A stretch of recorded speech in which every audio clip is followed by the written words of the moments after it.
Now we're unmuted. Hello, ladies and gentlemen, and welcome to HCS Pro Talk, your weekly Halo esports podcast. And we're coming to you live from the Pro Talk studios in what feels like we're getting warmer Minnesota. Yeah, I call this fall spring. You know what's funny? That's the first time I think I've ever heard anybody say it like that before. Yeah. Because you're like 100% right. It is false spring, where Minnesota weather gets our hopes up and then just everything comes crashing down in a snowfall, cold blaze of glory. Yep. Usually we have one bad snowfall at the end of March, early April, possibly. And yeah, we like right now we're in like the mid 40s, so it feels really good. Yeah, we've been in 10-degree weather for the longest time. Sun shining, ice is melting. Yep, it's great. I mean, you could see because on our walkway to the front door, you notice all that ice there. Yeah, because it's all melting down and just running. Yeah, it's still bad. We got to get more ice melt. Need an ice chipper. I do. I need like a jackhammer to take it out. This is episode 116. For the week of March 1st, 2020. Yesterday was a leap day. It was. Yeah, it was February 29th. Yep. We don't get many of those. Once every 4 years. Yeah, so kind of cool. Yeah. March 1st, starting off the new month. My name is Josh, a.k.a. JK Fire, and this week I'm joined by the man who is still recovering, who sound like he hit second puberty, Will, a.k.a. I am Mr. Mayhem. Will, how are you? That was like the greatest. It's all I can get out right now. I love it. Yeah, I'm doing okay. I'm managing. I just want this sickness to be over with so I can go back to normal life. I want the sickness to leave your body as well. Yeah. I also don't want it to come to my body because I didn't get it as bad as you. I just hope that I don't get it at all. Yeah. Like you did. I hope no one gets this crap. It's fucking bad. Will, you want to know what's coming up on this week's episode? What do we got, man? We have big moves are happening within the competitive shooter space. The Halo Draft League makes some announcements. A new Halo tournament organization enters the fold. The AGLA champions are crowned along with more tournament recaps. The Reflection Corner makes a return. Oh, boy. An unlikely partnership is announced. And MCC development updates round out the news. So, yeah, we got a little bit of a loaded show this week. But, I really don't know what else to say. Okay. Actually, I do know what else to say. I got one more thing for you, Will. What's that? We have a couple commands that can be entered into the stream now. Oh, really? Yes. So we have show notes. Okay. So everybody can check up on them now. Is that the current show notes? Yes. Oh. Which means that the ones that we are reading through right now are able to be seen by everybody. Oh, boy. So for those who don't know what I do, for like the shareable show notes that I include in every episode, I literally just take away the words from every article and just leave the link for the article. Like that's all I basically do. So I decided, you know what? Fuck it.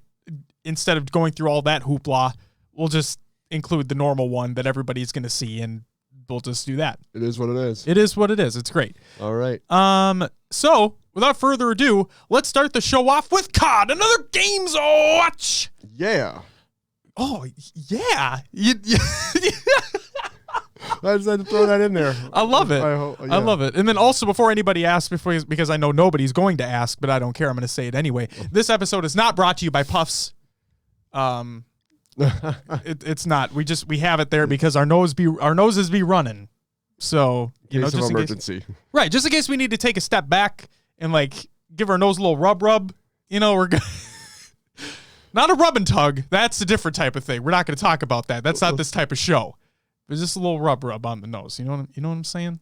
I'm picking up what you're putting down. All right, perfect. So COD the Games Watch. Let's see. Oh, before we even start, Duststorm replied to our tweet of going live and said, "I expect those wind chimes for the Reflection Corner." Oh, damn it! Sorry, Dustin. They're not gonna be in this episode, bro. Sorry. Okay, COD the Games Watch. Project Ares. We talked about it before. Remember? Yes. Yes. The competitive shooter, round-based, that's made by Riot Games. League of Legends fame, right? It's officially titled Valorant. Or Valorant. I like Valorant better. Perfect. That's it. There it is. Valorant.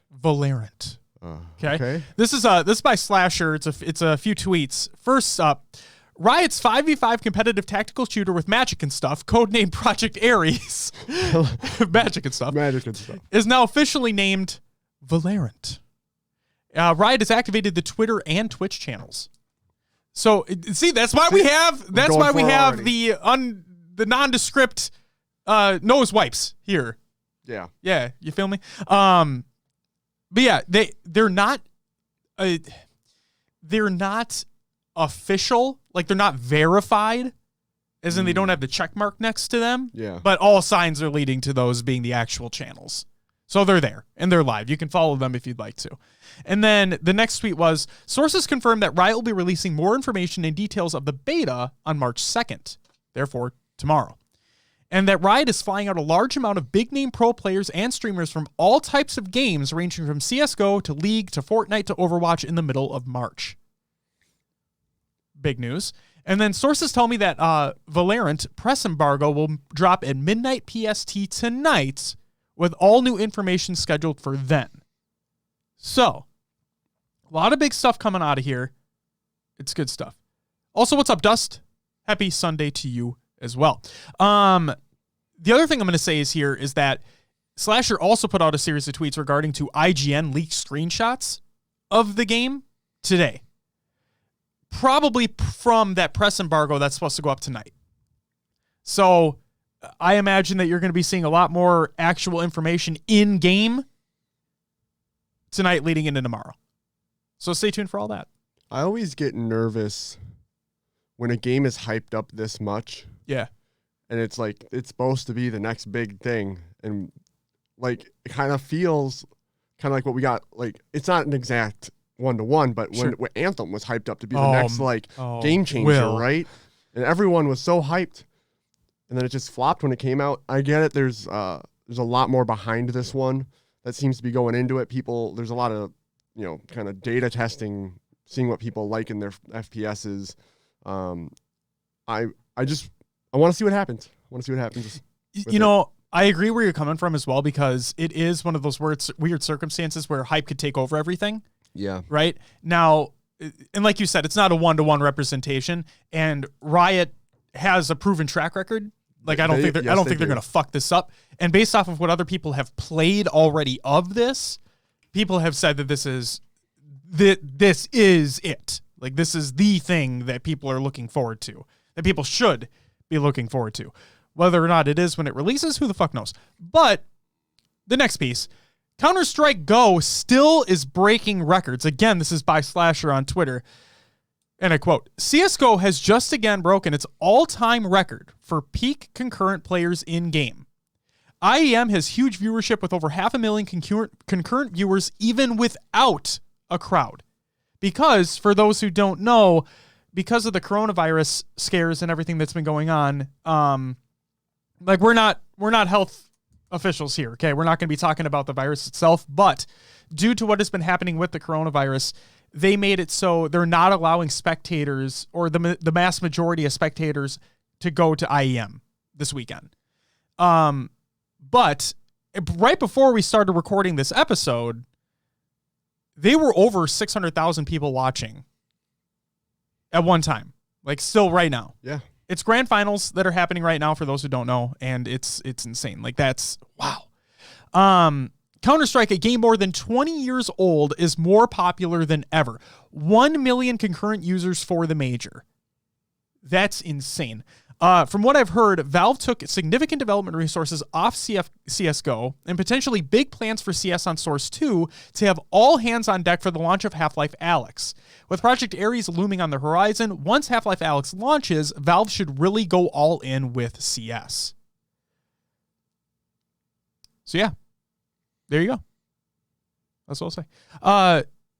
This isn't part of the Reflection Corner, but I'm going to ask this anyway. And for those in chat, you guys can answer as well. Feel free to. We'll talk about it on the show. Will, I'm going to ask you, do you think that Valve should go all hands on deck with CS after Half-Life Alyx launches? Or do you think they should do something new to try to compete with Project Ares? Or just, what do you think? Sorry to put you on the spot like this. I'm just kind of curious. What should Valve do? I don't know. That's a difficult one because do they have something? I don't know if they have anything in production to compete with Valorant, if that's what it's going to be called. Sure, right. Why not go in on CS if it's already booming? Or do you just kind of keep supporting it the way you have and keep watching it grow the way it has? I think if you go all in something and you grow it too fast, it could tumble down faster. It could kind of... Do you think that CSGO, or just CS in general, has the opportunity to continue to grow once Project Ares releases? Let's say hypothetically that Project Ares is the biggest thing since sliced bread. The thing that worries me about Project Ares is like each character has their own like special, their move, whatever it might be. Right, there are magic and stuff. Yeah. Slasher state. Might not appeal to someone who's looking for a pure shooter. Sure. That's where CS comes in. Okay. I can respect that. Okay. I like that. All right. That's it for COD Another Games Watch. Or, as I should say, COD Another Games Watch. There you go. Yeah. You know, almost didn't have the enthusiasm there for a second, but we brought it back, and that's all that matters. Hey, Will? Yeah. It's time for some competitive news. First up, Halo Draft League announcements. This is by QX and Abstract. This is in their Discord. You should join their Discord if you haven't already. It's great because they throw on tournaments and leagues and such, and who doesn't want that? So, here we go. Bans. As some of you may have seen in the general chat earlier, Fireboy admitted to having players sign onto other players' accounts for the playoffs of the HPL last season. During the playoffs, we had to disqualify his team due to a second account being used for one of their players without any kind of identification. However, now he has admitted to having other players outside of his roster play on his teammates' accounts for the entire tournament. We do not accept this type of behavior for HDL. This league is built and run with the ideal that we want to provide opportunities for players to play competitive Halo 5. Integrity is a big part of that ideal, and we cannot let Fireboy continue to participate in HDL any longer. Therefore, he is indefinitely banned from any HDL tournaments or leagues. But that's not the only one. Too Sick has been indefinitely banned from the HDL for account sharing. He has allowed players to play on his account for league matches. And Furiously has been indefinitely banned from the HDL for account sharing. He has allowed players to play on his account for league matches. So, in other words, don't fucking do that. That's such that what hurts, a petty thing, man. It hurts. Like, yeah, if I get people have, I think there's something in people like they want to be the best, but if you're not the one winning, what's the point? Like, you're cheating to get there. If you're cheating, you're only cheating yourself. You can throw that. It's true, there, but it's true. It is very true. Damn, sucks. Two things: one, don't be petty, and two, if you can't stand the heat, get out of the fucking kitchen. If you're not able to compete at that level, then get better. Like, don't fucking come on, man. Come on. So what the fuck are you doing? They said Too Sick and Furiously has been identified for sharing their accounts. Yep. I'm wondering who the players that stepped in for them were. Ooh. Yeah. All right, I want to see some name drops. Ooh. I want to call some more fuckers out. Because that's like... Please. That's just like, hey, can you play for me in this tournament? And someone's going to say, yeah, I'll basically cheat for you. Mm-hmm. That's kind of a shitty thing to do, too. And I get it if it's like an actual roster swap, right? Sure. Like, if you do everything legit... Right, you have subs for a reason. Hello? Like, you draft 5 or 6 players per team, only 4 are playing at a time. You have subs. Figure it out. So, yeah. Again, good just Lord. a shitty thing to happen. Unbelievable. All right, here's information. Let's go to the good part of the Halo Draft League. So the Stage 1 qualifier tournament, it's happening today, as a matter of fact, 7 p.m. Eastern Standard Time. All teams are required to play. This is a Swiss-style tournament, and all matches will be best of 5.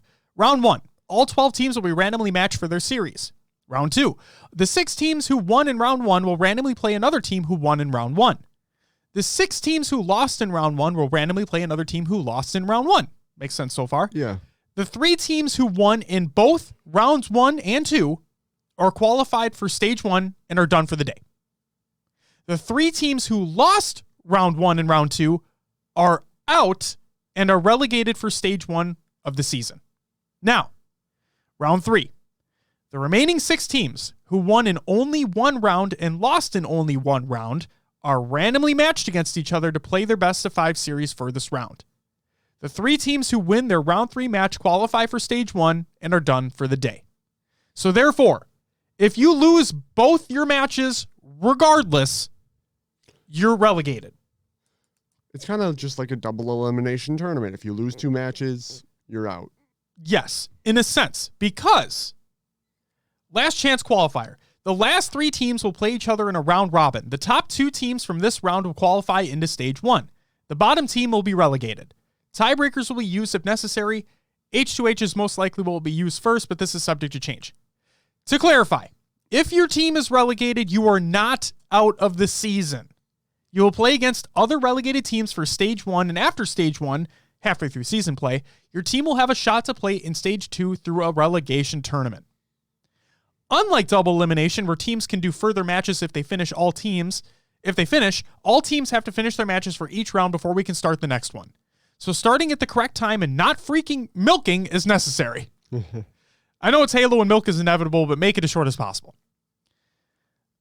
Also, in terms of roster trading and drop windows, here are the details for this season. Captains are allowed to make 1 change before the stage 1 qualifier, trade or free agent pickup. During both stage 1 and 2 of regular season play, only challenger teams are allowed to make roster changes. Those teams can make a maximum of 2 changes either by trading with other challenger teams or from the free agent pool. No champion teams can make changes at this time. Therefore, there's actual roster lock. During the relegation week, between stage 1 and 2, champion teams can make a maximum of 2 changes either by trading with other champion teams or from the free agent pool. No challenger teams can make changes at this time. Also, a team will be allowed to pick up a player from the free agent pool if one of their players drops out from the league or is entirely inactive. That pickup can happen at any time and will not count for the 2 max team changes. Those players that drop out of the league or are entirely inactive will not be allowed to enter the free agent pool after being dropped. Sound good? I like it. I like to have the concise rules out there. Absolutely. People should know what's up. I like it a lot. All right, next news story. Mantra adds another team member. This is by Mantra over on Twitter, and I quote, DreamHack Anaheim 2020 Halo FFA champion Andrew Diagram Lopez just signed a sponsorship deal with Mantra Esports for Halo's next free-for-all event. Welcome, Diagram. So good to have you with us. That's just such a feel-good story, isn't it? It is. Like, dude is like, yeah, I'm just going to show up to this event with my buddy. Oh, he convinced me to play in the free-for-all. I'm going to go to Target and just buy a controller. I don't have one with me. Just a standard Xbox controller. He plays default settings, and he just dominates. Like, what the hell? And sleeps in his car. Sleeps in his car, yeah. And then gets picked up by an org right after the event. What the hell? You can't ask for anything better than that. That's like storybook ending, you know? It was perfect. No, yeah. Crazy. I love it. Let's see where this partnership goes. Next news story. Minotaurs add another team member as well. This is by Minotaurs. They built it for me, the Beast. A genius created the labyrinth. He went by the name Daedalus. Now, we couldn't find him. Probably killed him when he entered the lab after locking us, so we got the second best. Please welcome Tiberius Audley as our Halo analyst. Okay. I don't get the references beforehand, but there you go. Tiberius Audley is now their Halo analyst for Minotaurs. Congratulations. Next news story. Michelin makes an announcement. This is by Michelin. The Michelin Halo Reach 2v2 registration and details. It's in Sturgis, Michigan. Who knew that a Michigan LAN would be held in Michigan? March 28th and 29th. It's $25 per player, and you can check out the link in the Google Doc or the show notes of the show for the tournament sign-up information. Next news story. Blue Team Tournaments has been announced. This is by Blue Team Tournaments and Bobetta Fetta. From Blue Team Tournaments Twitter account, we are proud to finally present Blue Team Tournaments, an online tournaments organizer dedicated to hosting Halo tournaments every month, every Halo, every platform. $200 guaranteed base prize pool plus crowdfunding. All tournaments are free to enter. And then Bobetta Fetta stated, sorry, sometimes I'm fashionably late, but here it is, guys. Something I, along with the team, have been working really hard on to provide you guys content, tournaments, and something for the Halo community to enjoy up to and after Halo Infinite. That's fucking awesome. I'm happy to see it. Oh. It's great to see. Free to enter tournament with an actual prize pool at the end. That's pretty cool. Yep, it's just like SWAT Nation. The other thing is that you know what game was not excluded from that list, Will? Halo 4? Halo motherfucking 4. I doubt they're going to put on a Halo 4 tournament. An online tournaments organizer dedicated to hosting Halo tournaments every month, every Halo, every platform. We'll see. We'll see about that, man. We'll have to wait and see. I guess so. That's fine. You and I both know there probably is never going to be one. But hey, what if they open it with that? What if they open with a Halo 4 event? You could go with like something totally crazy and fun, like. At Halo Outpost, we did a Halo 5 free-for-all tournament, but it was Super Fiesta. Yeah. It creates that kind of fun element. It kind of, it's competitive, but it's also, a little bit luck-based. I got spawned with plasma pistols for 3 spawns in a row, and I'm like, oh, great, what am I going to do here? Win the game, that's what you're going to do. Yeah. But, there could be just do something fun for the community. Why not? They just, if they're looking... sometimes having fun content over super serious gameplay content could be really good too. Right. We saw that with the show matches as well. Yeah. So yeah, exactly. I think it'd be cool. All right. And then finally, the last piece of competitive news we have, UGC teases. This is by UGC. So UGC put out a tweet. It included a picture of a DM between Neighbor and UGC. Neighbor stated, quote, I will sacrifice my firstborn if y'all ran a Halo 2 Classic tournament, end quote. UGC replied with, quote, to be honest, sacrificing the firstborn of a Halo Pro is probably the only way to harness enough energy for a Halo 2 tournament. Let's do it, end quote. All right, going back to the last topic here, Duststorm got a comment in before as we were switching over, but he says, good concept, but is it sustainable? Which is a good question. Oh, for the community tournaments? Yeah. I mean, prize pools at the end where they're kind of crowdfunding. Are people actually going to pay in to crowdfund? Where is viewership going to go? Are they going to get enough players every month? Like, that's kind of, I can see it. So I think it will be sustainable based off of what we've seen with SWAT Nation, right? SWAT Nation has tournaments every month, dedicated prize pools every single tournament. And you see a lot of people come out for that. Now, not all these tournaments are going to be SWAT. Maybe none of them are going to be SWAT. So you have to take that into consideration. But I think with the team behind this, I think the only way to go is up. And yes, I think it will be sustainable in the long run, especially after Infinite comes out. We're less than a year away. And one thing we've seen, I think it's SWAT Nation do, is say a tournament doesn't fill up or they don't have enough players. They roll that. They either push the tournament back or they roll that prize pool into something else. And then I feel like they're always looking just to create tournaments. So Duststorm replied with, that's one tournament though, not 6. As in what? Like one tournament a month? SWAT Nation does do a lot. Yeah. But we're not saying that Blue Team is going to be running 6 tournaments a month. They just said they'll be running tournaments every month. Every Halo will be included in some way, shape, or form. It doesn't mean that there has to be 6 tournaments in 1 month. Oh, I see. Yeah. And does that include Halo Wars? I don't know. Do they consider Halo Wars a Halo game? I mean, it is a Halo game. It's a game based off Halo. This sounds like another bigger topic debate here. No. I'm not going through that again. I'm just kidding. Yeah, I think this is another we'll have to wait and see. So next month they might do a Halo 2 tournament, and then the next month they might do a Halo 3. Right. Now, at the same time, maybe they do more than one in a month. Like, who the fuck knows? I have no idea. They haven't said anything past that. They will be including every Halo in some way, shape, or form. So. Okay. Yeah. Which means prepare yourself. Halo 4 tournament's incoming. I'm just kidding. All right. Well, there you go. Okay, so the Halo 2 Classic tournament from UGC. Yeah. So we saw, it was either UGC or it was UGC Matt put out a tweet that said, would anybody be interested if we did a Halo 2 Classic event? I think it was something in regards to like a 2v2, right? And I saw people replying with, I don't think a 2v2 would work for this type of game. I think it would have to be a 4v4. And then the question is there enough of a turnout? Right?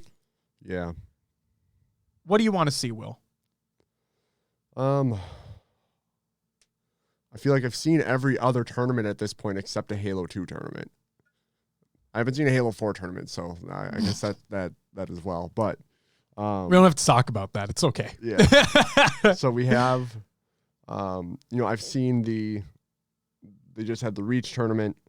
They've done CE side 2v2s. Right. We had the Halo 3 not that long ago. Yep. And skip 4, and obviously 5 was HCS and all that before it. So H2 or H2A is the only thing we're really missing from the competitive scene that hasn't happened yet. Do you think there'll be enough turnout for it if it was a 4v4 event? That's a good question. Let's say UGC's the next Halo Classic is a Halo 2 Classic tournament. You might see some old pros pop out that'd be like, yeah, I'll come back for this, just like we saw Lunchbox and Roy come back for Halo 3. You might have some people that have been playing Halo 2 since Halo 3 came out still, and that's the game they love that come out to play for it. Sure. I think they could muster enough people. Okay. And then Duststorm also believes so. He says Halo 2 Classic tournament would be awesome. I'd say yeah. Yeah. I agree. Just put it on and see what happens. Yeah. No, I agree. I think if UGC is the person to put it on, is the organizer to put it on, and they fix their fucking qualifier bullshit. No, in all seriousness, I think that UGC would be a good platform to do it. I think it'd be a really cool announcement to see UGC's the Halo Classic return, new city, new location, right? And this time it's a Halo 2 Classic event. And to be completely honest, hold on to your butts here. Maybe they don't even have to wait for the PC release to come out. You think they just go MCC on it? Maybe. Now again, like the hype would be more around if they waited until it comes out on MCC on PC, then you have the PC crowd come in. Don't get me wrong. I'm just saying they don't necessarily have to wait. Sure. I think they would though. I think so like too. 60 frames, yes. Better looking. Oh yeah. They'd have to fix that display capture issue, but right. And then the other thing is, but let's say, so 343 have come out and said that their plan is to release all of the games on MCC on PC by the end of 2020, by the end of this year. Mm-hmm. Okay. So Halo 1 appears to be on a really good track right now. Looks like to me, it's going to be coming sooner rather than later. Yeah. Halo 2 was technically on PC before. It was Halo 2 Vista, right? Yes, it was there though. It was. So who knows how much work has to be done on that side, right? Obviously there's a lot of development work to go on. Don't get me wrong, but like going from that infrastructure that was already laid down, what needs to happen? Obviously they're going to flight it. We're going to see things happen. But yeah, I don't know. Because now I didn't include this here, but Tashi also put out a tweet relatively shortly after Anaheim. And he said that we'll have more to share in the coming weeks as to what's next. So there's something in the works. There is something in the works. So you're saying there's a chance. Yeah. Yes.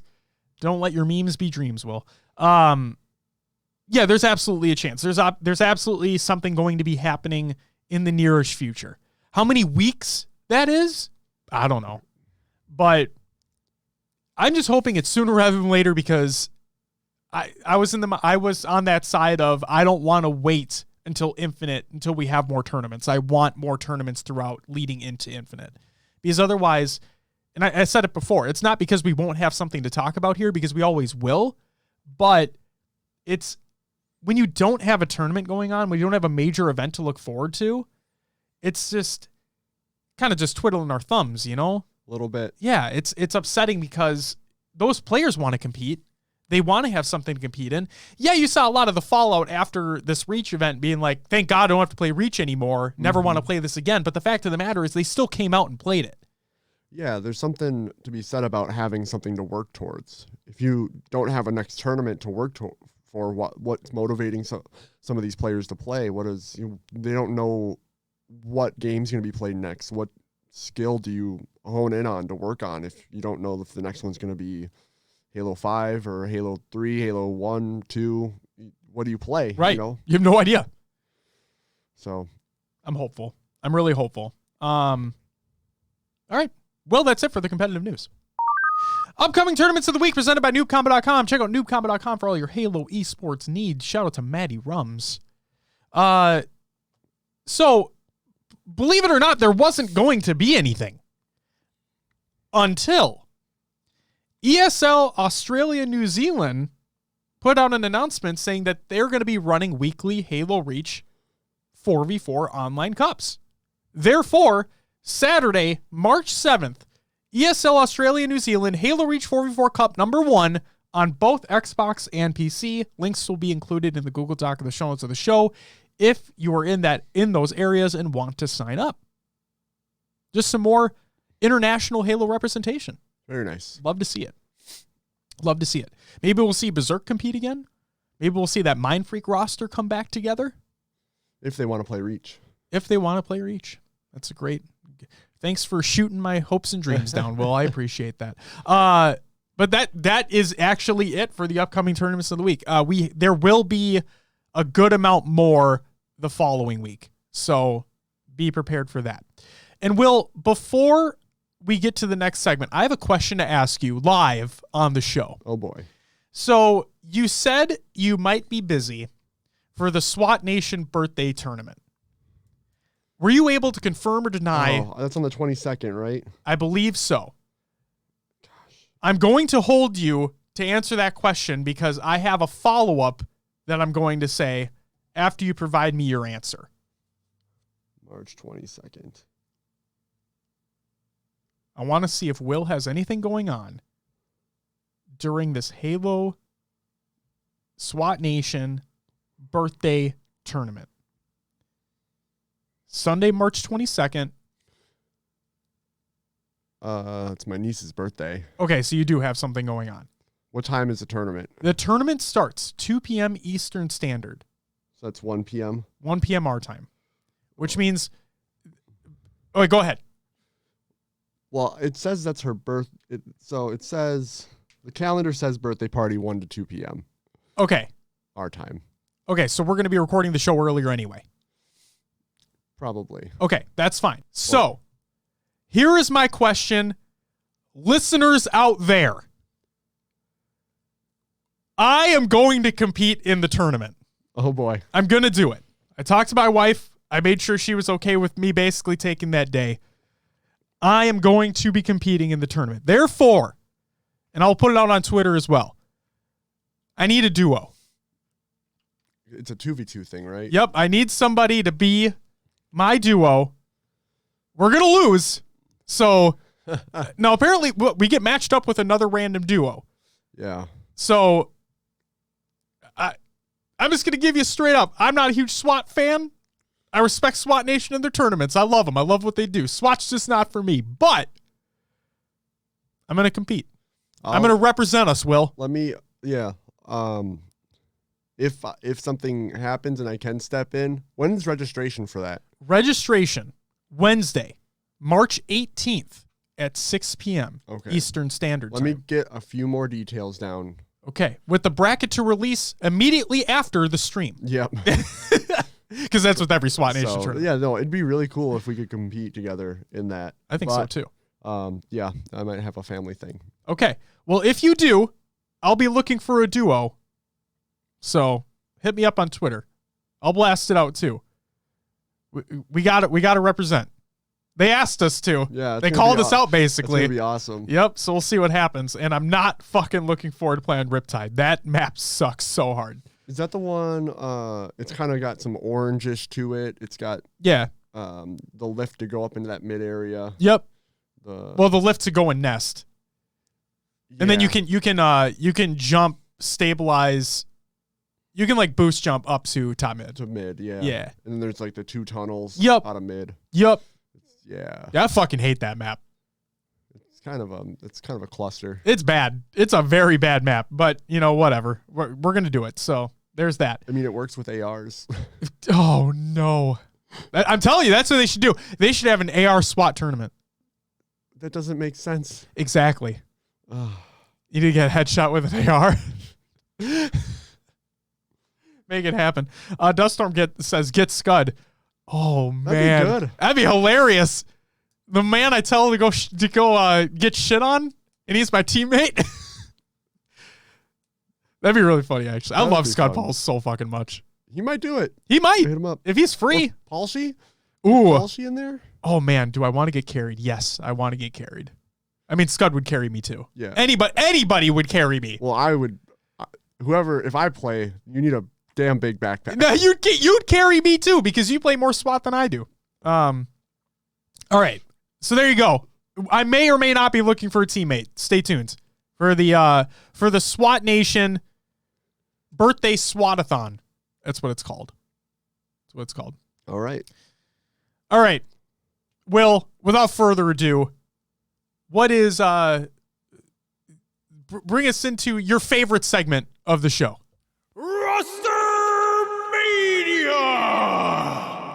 Hey, I hit the right button this You week. did. I noticed there's a little bit of a stutter there before. Just gotta make sure. That was awesome. So we're gonna go through the Halo Draft League Spring 2020 rosters. These were formed. We'll talk about them. We'll go through them. Might be some names you recognize. Yes. Maybe probably some you don't. Yes. All right. Team 1. They don't have a name yet. It's Outbee Spectre, A Strange Owl, I Am a Tooth, D-Man 8, Venom, and Left Thumb. Team 2, Anthropex, Sushi, Aaron Aimbot, Siege, Holic, and Scarcey? Yeah. Sure. We have Game of Throws. Good name. Like Game of Thrones. It's a good name. Game of Throws. Yep. Good game. Good game. Good name. This includes Hype Nox, Crewman, Minx, Vulcan, Defiled, and I'm gonna go Luke, but it's it's Lyke.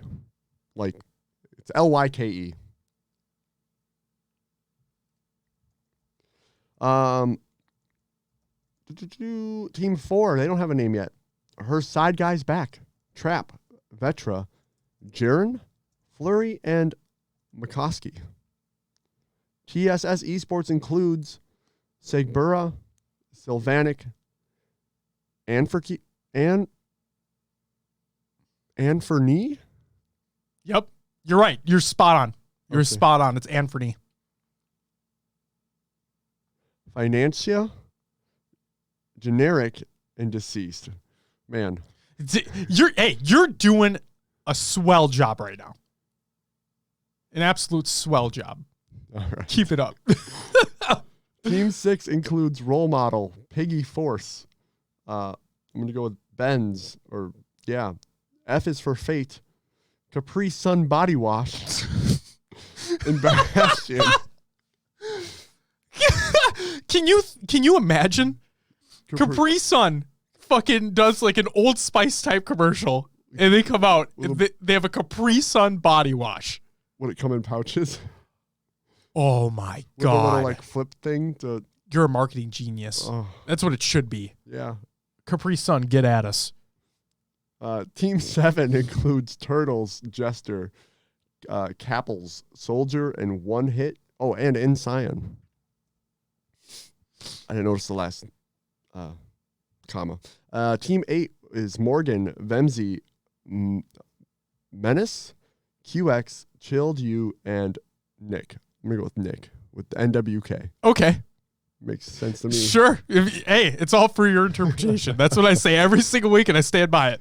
Team 0 includes Simply Fear Me, Devil Dog, Why Not Be Reckless, Costa Clan, and that's his gamer tag. Oh, and Ferocity. This is a good name too, Josh. It is. Chicken Contendies. Great name. This includes Beastish, Yaddy, A Sunny Shadow. Doesn't make sense. Mopsy, The Bad Kid, and Will Manion. Team 11 includes Barbie Boy, Guitar Hero Dude, Exodus, Monsters, Fear the Beard, and King Slabbeth. In Team 12, we have Nightmare, El Halo Elite, Bards, Blue House, Nerd, and Just Improve. We have a list of free agents as well. We do, Will. Or should I say you do? Oh, boy. Okay. We have SG Felon, Cavalier, Kingbox, Liquid Execute, Snipin', Kyrian, Rexer Rossi, Bad Bitches. That one get you? Yeah, I don't know why. It's just like the person did like the capital I and the 3 for the B. Yeah. It's just, okay. Sure. We have Tekia, or Tekika. I don't Goer, LPK Crusher, Method Bear, Don't Want No Smoke or Smoke. I don't know. It's Smoke. Can Patch Me, Ream Seamer, Triz Text, Mark Owns Your Face. Hey, Mark. Energy Depths, Recon Slayer 4. What's up, Recon? Spartan Shatter, Gratuitous Brick, O'Neilium, Face Check OG, Euro Snow Cone. He's back. He's back, baby. Oh, someone please pick up Euro Snow Cone. EW Lava, Lego Dog, Prius Lasers, Rip Sets, Memorize It's. It used to just be Memorize It, wasn't it? Yeah, I think you could just say that, though. That's fine. Okay, we have Stealthy, M1 the Hunter, NBK, Carnage. I think it's a Carnage. Yeah, I think you're right there. Mercenary, 1012 AJ, Factual Alpaca, Kabuzz, Begotten Cody 69. Yep. And Mixer's Mellow. Nice. Hey. Good job. That's going to do it for Roster Mania. So go check out those Halo Draft League matches. Do it up.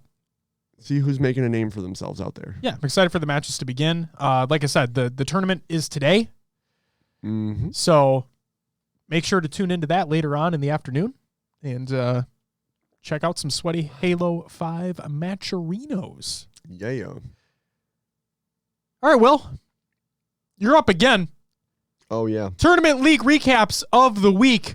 What do we got? I think we got a few. Yes. So first one is AGLA. Was it Winterland 20? Winter League. Winter League. Oh, no. Oh, yeah. Oh, yeah, Get baby. Ready, here we go. So it's the AGLA WL20 Reach Vanilla Championship results. We had the Jankyard Dukes going up against Thundercats. Yes, we did. It was a 2-1 best of 3. Going to the Thundercats. Oh, yeah, baby. It's been so long. Feels good. Feel good to get that out. Woo! It also feels great that they won because that just like it just solidifies it for you. Yes. I didn't have Bed Bath and Beyond. See? No. But I did get Thundercats. All right. Oh. Next up, we have the AGLA Dash League Championship results. Way to Fail went up against Goon Squad. They took it 2-0. Way to Fail did. I hope that came across right. But anyway, Way to Fail won. You clarified it, so yeah. You clarified it 3 times. I'm pretty sure it came across just fine. There you go. They got it. Next up, we had the HWTC 2v2 Smurf tournament results. So they played with Smurf accounts. Oh, so we don't know who's who? Well, I mean, we do at the end, but like, yeah, there's a Halo Wars tournament where they use Smurf accounts. So, was it just to throw people off of strategies or potentially? I think it was just like one of these for fun type events. Okay. But yeah, go ahead. So in 9th through 14th. Are you kidding me? I'm not kidding. This is the first person. Team. So Team Erection. We had Nano Hina plus 1 Rushman. Vegeta plus Bout Tigriddy. Captain Savior plus 1. Hojubadan and Rasheen. And Mad Tub 5202 and AW's what? Amazing Gamer? It's Awesome Gamer. Awesome Gamer. Yeah. Thank you. I was like, I couldn't piece that together. I just figured it out, so don't worry about it. In 5th through 8th, we had what are these freaking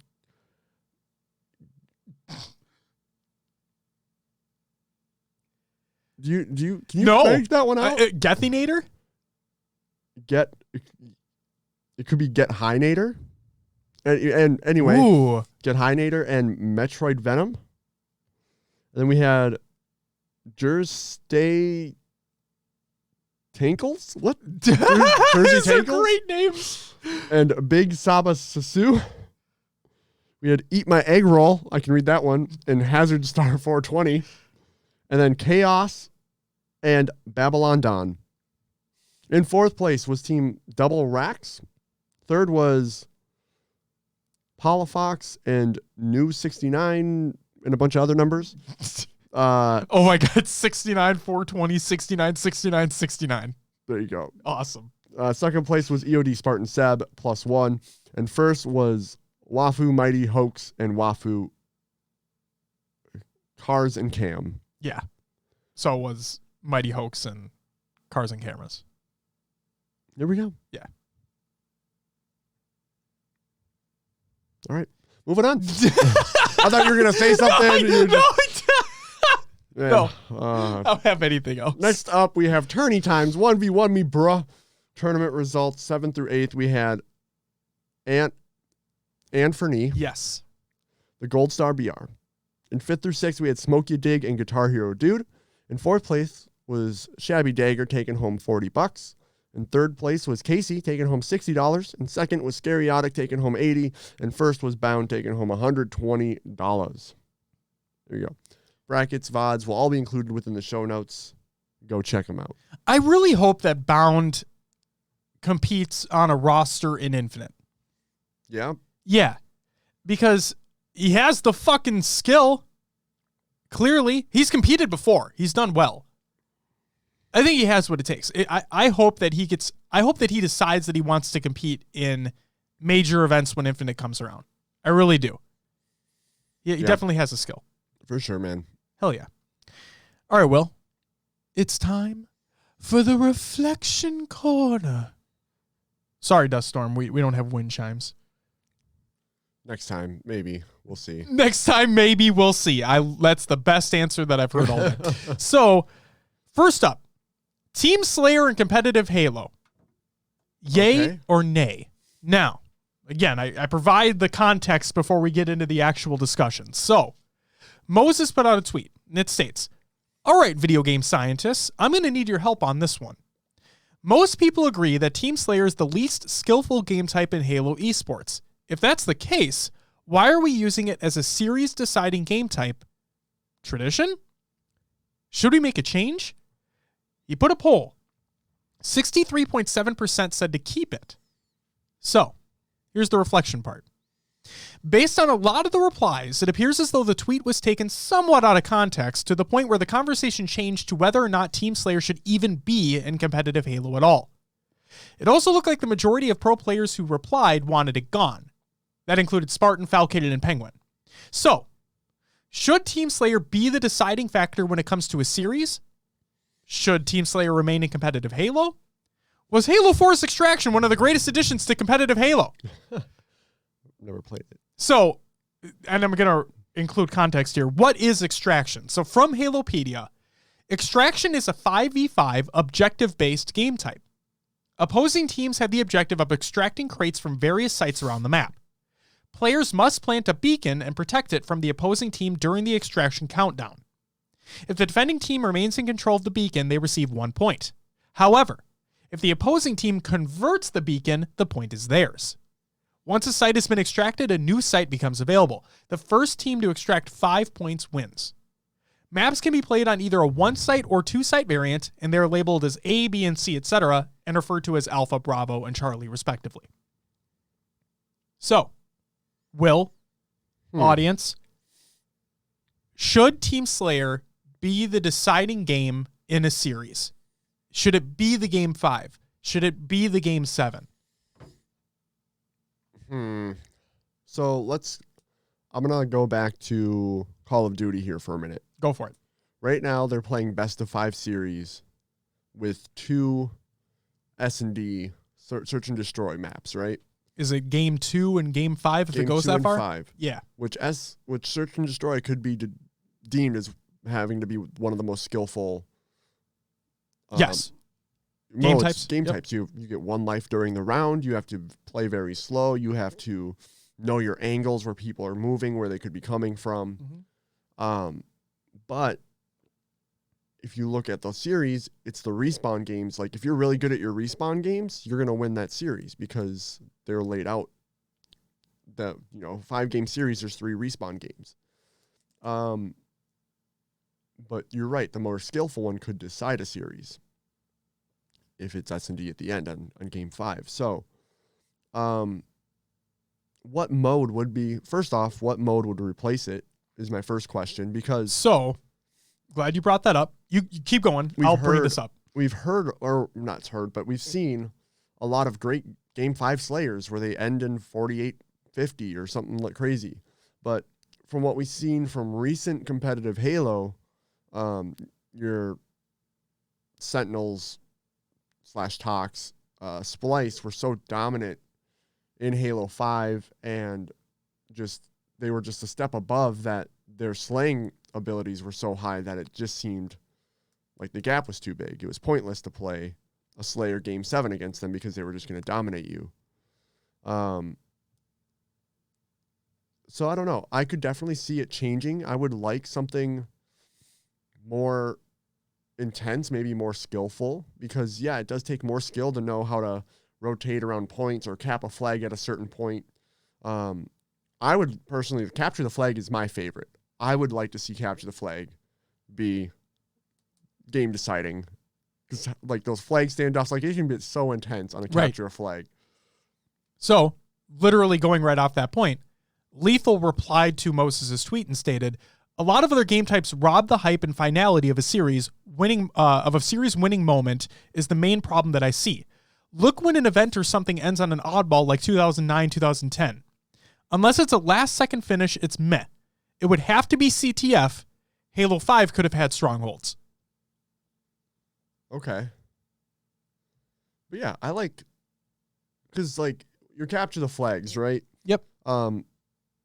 I've seen everything from going from Halo 5 to a 3-minute where a team just dominates and brings it home right away, which could be like for a game. I'm thinking if that's a game 7, you could be like, wow, this team just turned up for the final game. Mm-hmm. That could be crazy to watch. You also can have standoffs where it ends 2-2 when you go into overtime, or have a replay, which for a game 7 can just intensify even more. Right. Or I've seen crazy comebacks on capture the flag. Someone's down, like I think it was Halo 3 where someone was down like 4-1 or something, and they came back and ended up winning at 5-4 in flag caps. It's happened. It's out there. That could be really entertaining to watch, and might be fun to play for a team that, if they're used to a Slayer and all of a sudden it's objective to end out a series, and that, game 7 puts more pressure on people. It just has to, right? Like it's do or die right here. Absolutely. And having that kind of pressure during an objective-based game could really change things. And then also going based off that, so talking about CTF and standoffs, right? Mm-hmm. The thing that I noticed a lot during DreamHack Anaheim, this may have something to do with being the first Reach event that's happened in a very long time, but a lot of the CTF games were very close. Oh, yeah. A lot of it was very back and forth throughout the entire tournament. Like nearly every matchup. If you imagine seeing that at a Game 5 or a Game 7 every time, that'd be insane. Yeah. Like that'd be absolutely insane, the amount of talent that's put out.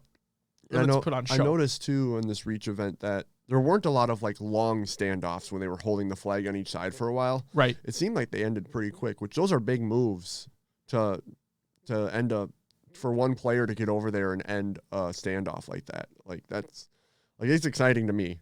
So I think it'd be exciting to watch.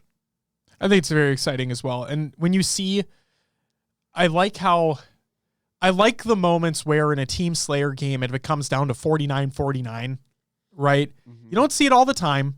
And maybe you see it a little bit more often if it's a game deciding series, like if it's a series deciding game, mm-hmm. right? Because everything's on the line at that point.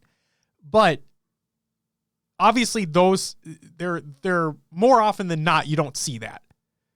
But when you do, and it is a 49-49, and you might be waiting for a power-up to pop up, you might be waiting for a power weapon to pop up, or you're just, everybody's positioned, the battlefield's just dead silent, mm-hmm. and you're just waiting for that one person to make the wrong decision. Yeah. Or the team making the wrong push. Yeah, it might not even be someone making a wrong decision. It could have just, those 49s are just intense because it could be the right play to make the jump to top mid from wherever you're at, from wherever you spawned. Yep. But if they've positioned for that, it's kind of crazy how those play out.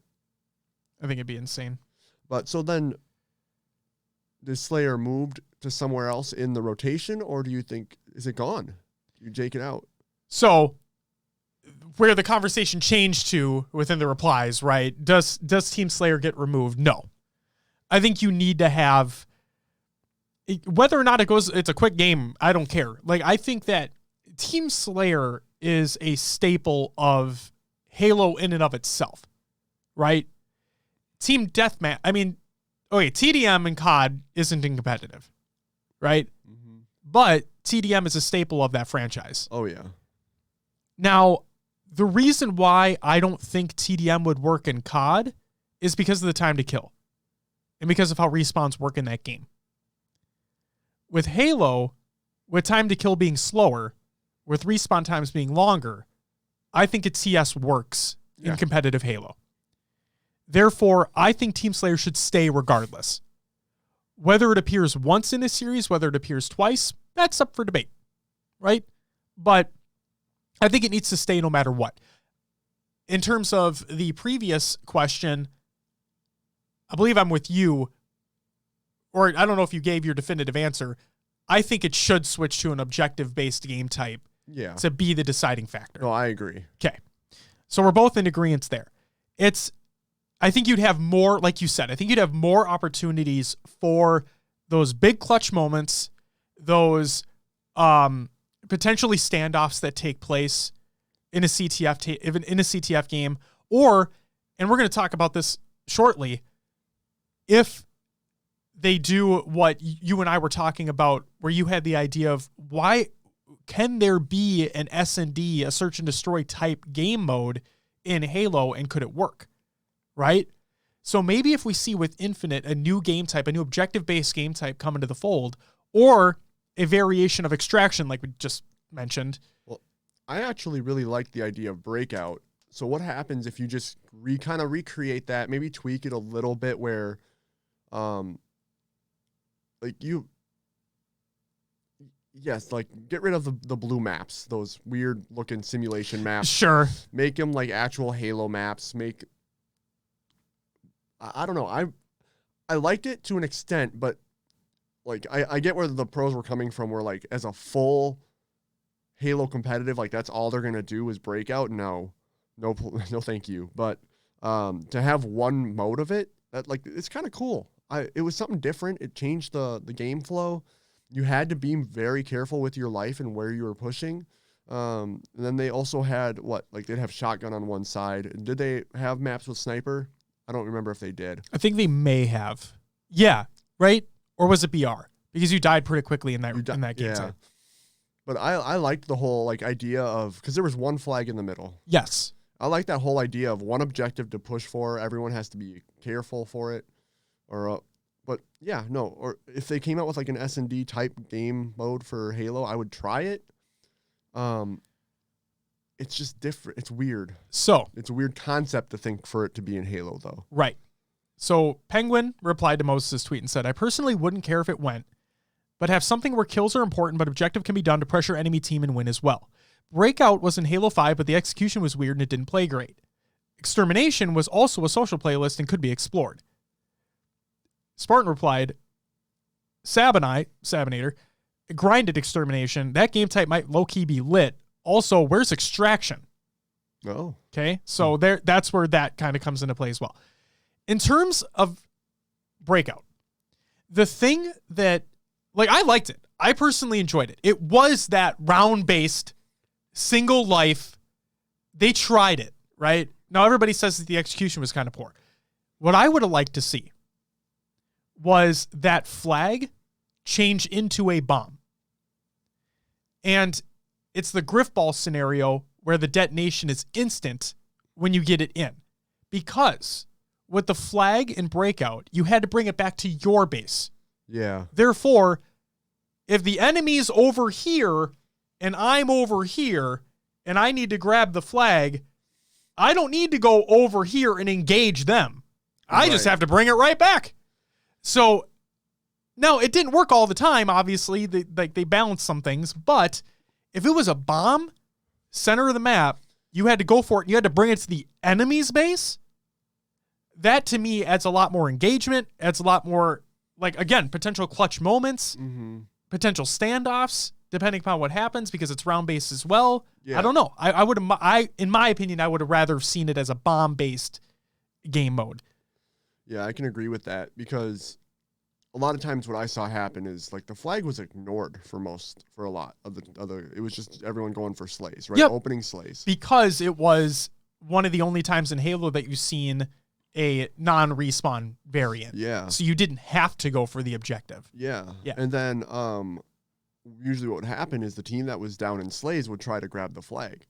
Now, it does create a whole different dynamic if they had to push forward.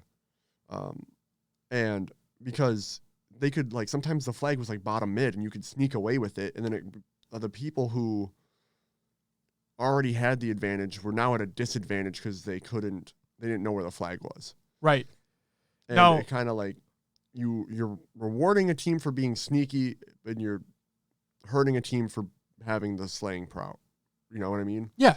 The only thing that I can see as a negative to my point, there's going to be plenty of negatives to my point, but the thing that I can see clearly is that if they made it a bomb and you had to bring it to the opposite side, it could promote even less engagement. Or people hiding. Right. Camping. Right. I'm going to camp our base. Exactly. I'm just going to fucking sit here. What are you going to do?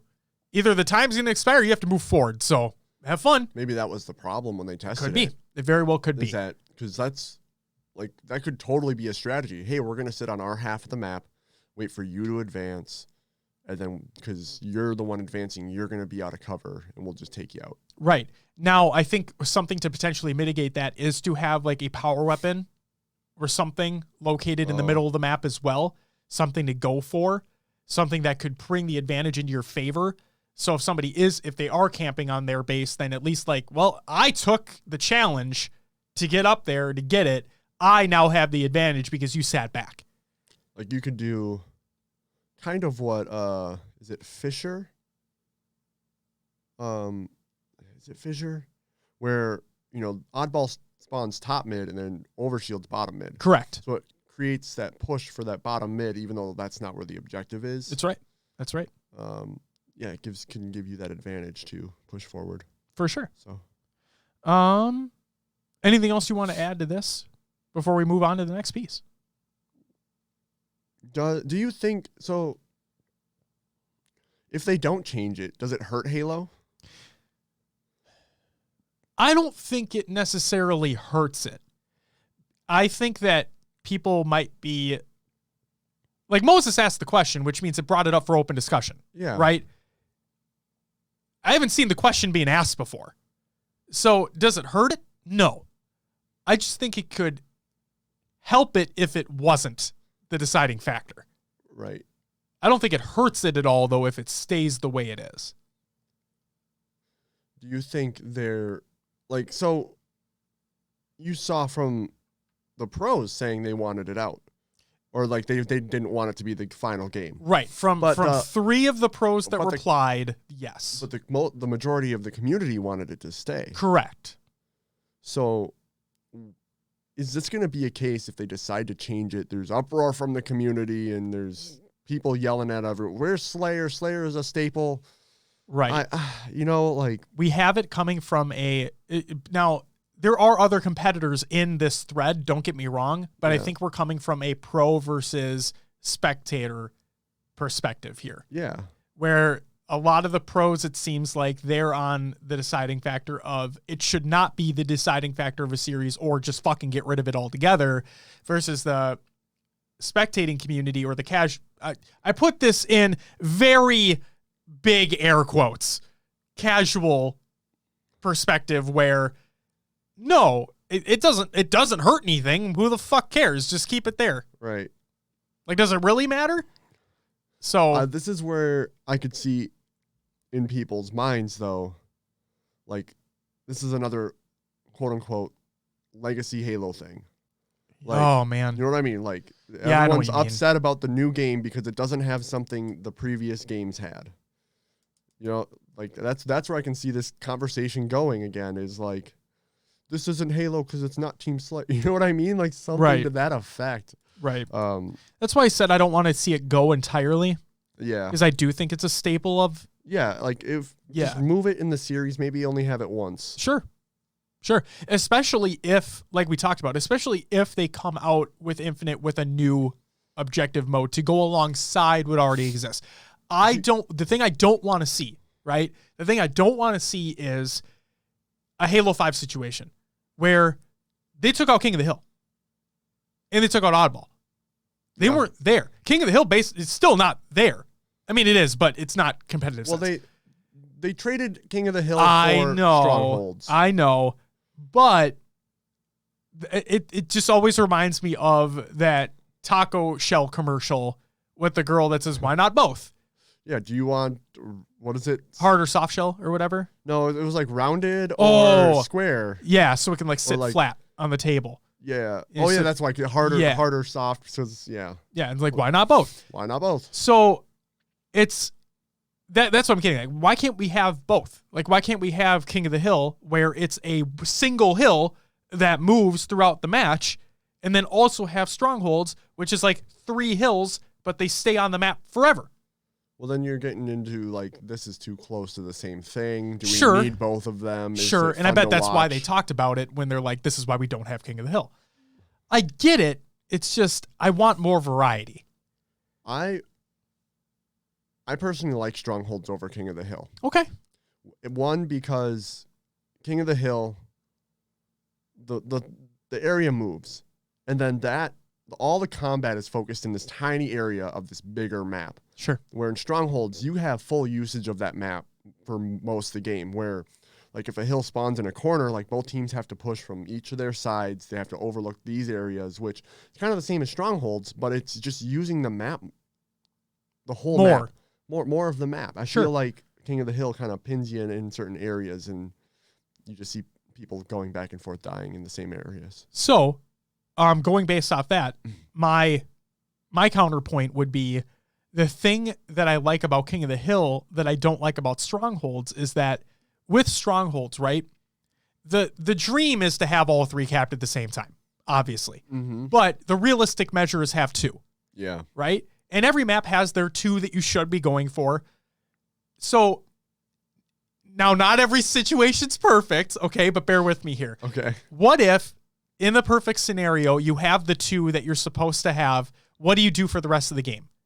You rotate, you have your specific rotations that you have, and you get them off spawn. Like, that's basically what you should be doing, right? At the pro level. Yeah. with the thing that I like about King of the Hill that Strongholds doesn't do necessarily is that since the hill moves, you have to move. You have to get set up in different locations of the map. Those setups are more easy to be broken if you don't have a Stronghold situation where you have the two that you're supposed to have and you just keep them. So that's my counterpoint to. That's why I like King of the Hill more than I like Strongholds. But maybe that's also because I'm coming from a mindset where I've had King of the Hill so much that when Strongholds, the new thing came, it wasn't classic.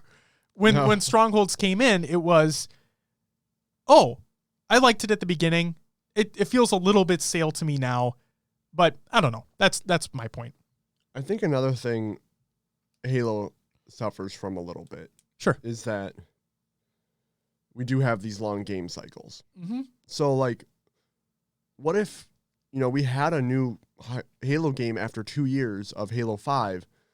Where was the community then? Like, everyone was, like, just kind of like, oh, this is, you know what I mean? Like, they were frustrated with, the abilities, right? So are we strictly asking right now 2 years into Halo 5? Yeah. Because that was realistically its peak.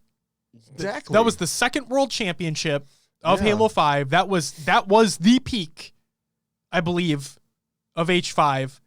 That was when like the dynasty of that CLG Optic Talks was coming in, and yeah.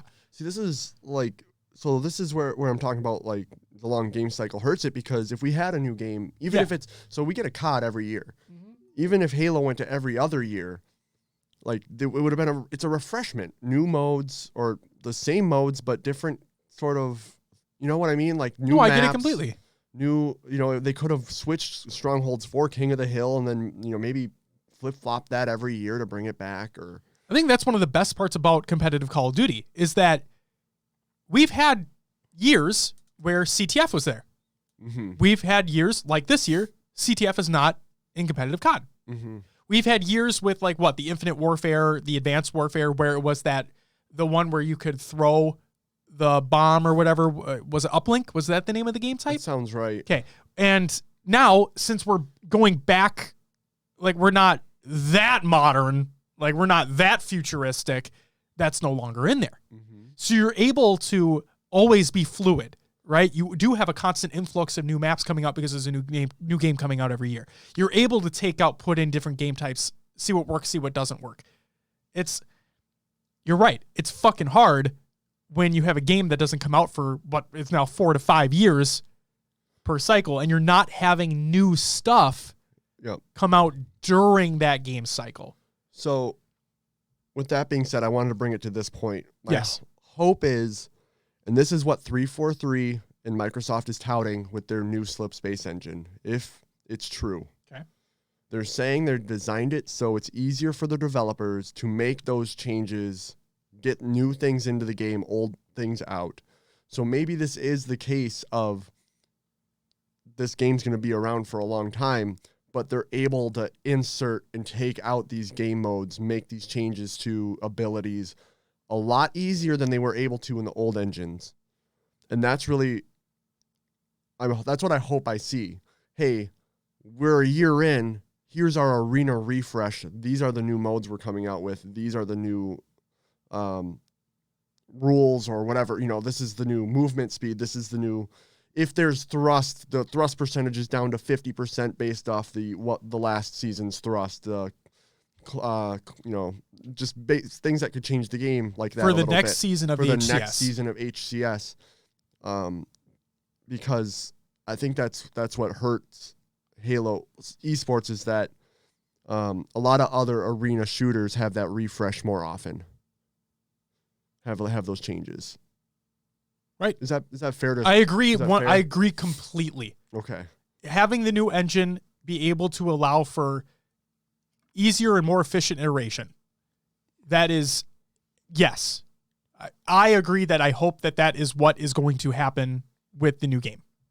Absolutely. I think you hit it spot on. Sweet. Yes. So are we also in agreement that TS should stay? I agree that it should stay, but not be the deciding factor of a series. I agree as well. Okay, the next piece of the reflection corner. So, what is needed for future events? So, Tashi put out a tweet. Again, this was shortly after Anaheim, and he asks, as an amateur player, what is the single most important thing about your experience at events that we need to nail for the future, and why? Think official HCS events, not grassroots. Okay? So, the reflection part here. A lot of the replies included the following. VIP and free play areas. More information about the players themselves and stats. Correct seeds from qualifiers, including point allocations. Real LAN. Warm-ups. And specifically, the amount of time every team gets. Not like everybody should have the same amount of time to warm up. Sure. Okay. Prize pool extension to lower placing teams. In other words, 9th through 12th. Better emphasis on FFAs. Because that's where a lot of this amateur talent are able to make a name for themselves. Just like Diagram. More streams to show more matches, a.k.a. a Bravo stream. And less downtime between matches. So, with that list in mind, is there anything else you would like to see happen at HCS events moving forward? Or do you think they got it with what the community has already replied with? What do you think? And audience, feel free to chime in as well. No, I think they hit it pretty well. I would, you said a Bravo stream. I would like to show, I would hope they would have the capability that if main stage is downtime for whatever reason, they're switching up the teams on stage. Let's cut to our amateur series going on downstairs or whatever and see what's going on there. And yes, do it more often. Yeah. Because they had that before with, I think, they did that with the UGC Halo Classic at one point in time, and they've done it with other events as well, where they'll have a Bravo stream, right? And then when there is a downtime between matches, the hosts will switch over to that and they'll commentate over that instead of the actual commentators for the main stage match. Or you know what I'd even like to see? I'm going to steal from the NFL here. Go for it. So you have your broadcasters in the booth, right, who are analyzing the game. Yes, you do. Sometimes during in between, maybe there's a timeout or in between a quarter, they cut down to Aaron Andrews on the field. Let's cut down to another commentator or analyst that's down watching over the whole Challenger, the AM series down. Yeah. Let's cut to them and get their take on everything. Let them highlight the players. Let's do have someone that does that monitors the AM tourney that can report back and have a better understanding, because the people on the desk are focusing on the top talent, that pro, yes, the pros themselves. Yes. Just get someone to focus on the amateurs so that they can just be brought to light and shown and get that info up on stream. Right. Shout out those up and coming players. Shout out those Game 5 series that take place down there. Yeah, I agree completely. I think that's definitely something that should be taking place. And we did see, not necessarily that, but with DreamHack Anaheim, right? Via the official HCS Twitter account and the DreamHack Halo Twitter account, they put out some mini interviews that were taking place with some of those players that were down there in the pit. Oh, yeah. Queen was one of them that they did. And then I know that they did others as well. But that's the type of shit that should be shown on stream as well. That should be everywhere. That's great. Community, I need a clarification as well. Okay. So I've seen Queen, X3. Yep. And then MLG Queen. MLG Queen, Yep. And then obviously Queen. Are they three different people, or is Queen one person that's all the same? I think it's two different people. Okay. I'm just curious if anyone knows, because I've seen the names around. MLG Queen and Queen X3 are the same person. Okay. I think obviously Queen is somebody else. Okay. Good to know. Because I've seen the name. I didn't want to mess that up in the future. Yes, that is it. Obviously Queen is a different person. Got it. There you go. So was it MLG Queen that they Yes. at the event? Got it. Okay. That's, I believe. Well, what do you think? What do you think? Oh. You didn't say what you wanted. Sorry. No, because I'm basically like, I think they hit everything that I wanted. The other thing I'll say here is that I'm gonna add a little bit to these points that were made. Okay, so less downtime between matches. The thing that I also want is more content shown between matches, like we talked about. Well, that's right. That it's a huge thing. I talk about it all the fucking time, but I really do mean it. I think whether it's cutting to a match that's in the AMA or in the open bracket, whether it's showing an interview, whether it's fucking showing a montage, just something. Give us something. Now, the normal breaks, like we talked about with DreamHack Anaheim, the breaks were a lot shorter, right? Yeah, which was great. They need to keep that up. But in the event something happens, like we also talked about, always have a plan B, plan C, just in case something fucking goes catastrophically wrong. Mm-hmm. The other thing I'm going to say, better emphasis on FFAs. I want to elaborate further on this because coming from an older competitive Halo background, we used to have Bic Flex 4 FFAs. Yeah. Right? So Bic Flex, the Razor, would sponsor it. Yes. Yeah. And there would be this huge, they would put a massive amount of stream time on it. They'd always show the grand finals, like before, like right when Championship Sunday started. That's what they started it off with, was the FFA. And it was great to see the up-and-coming talent, because not only did you see the up-and-coming talent, that talent got picked up by teams. I have a question. Sure. Because I came in during Halo 5. Yeah. I didn't see what would happen a lot of times beforehand. So, we saw it with Call of Duty. We've seen it countless times with Halo. Mm-hmm. There's a lot of downtime between matches. It takes time to get players up on stage and set up. Did it not used to be like that? It was. It was? Yep. So what happened along the way that caused all these long extended breaks? Like, what used to happen during these times in the old streams? So I think there was a lot of downtime, but it was also like a lot of advertisements that would take place as well. And then also I specifically remember that they would show, so back in, oh my God, this is bringing back some memories. Back in the day, they had a Dr. Pepper. So T-Squared, Tom T-Squared Taylor. Oh yeah. Right? Got sponsored by Dr. Pepper. That Straight Rippin' roster got sponsored by Dr. Pepper. Dr. Pepper was a huge sponsor of like MLG and whatnot as well. Okay. So there was a show, you know, like Pimp My Ride. Yeah. And MTV Cribs. Oh yeah. You know those shows? They did a Dr. Pepper, like, they would take, this is actually like really cool. Okay. This is really cool. And I loved watching this. There's a Dr. Pepper show where contestants would submit their gaming room, like what their room that they use to play video games in, play Halo and whatever. Yeah. And they would submit a video submission to be selected to get like a room upgrade, right? To like pimp their room out. Yeah. Right. And like, it was the days of competitive Halo back then were the fucking tits. So what would happen was, I'm not kidding. It was way back then when Halo 3 was the pinnacle of console esports, right? Yeah. They were rock stars. Those players were rock stars. Yeah. They were famous.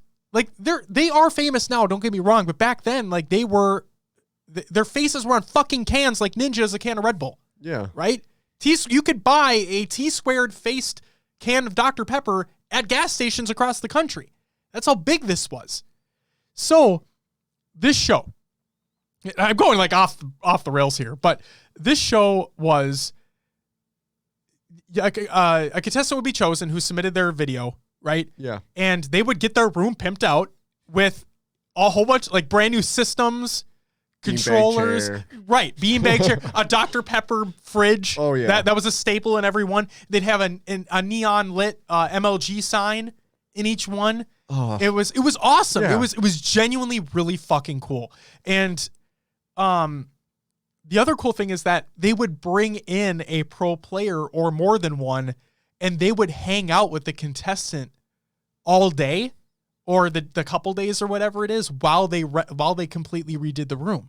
Oh, that's crazy. Yeah, so the player would the contestant would always be hanging out with this professional player that he or she may have looked up to, right? And they just go fucking hang out. They go play baseball or they just go do something. Yeah. In that city, and then they have the big reveal, like Extreme Home Makeover type shit. Yeah. You know, and it was something really cool that we haven't seen. I haven't seen something like that in a really, really long time, and bringing it all back during some of these downtimes, they would cut to clips of that episode. Oh, okay. So they would show it during the stream. And like, if you want to watch more, you can head to MLG.tv and you can watch the rest of the episode. It's like stuff like that. So content.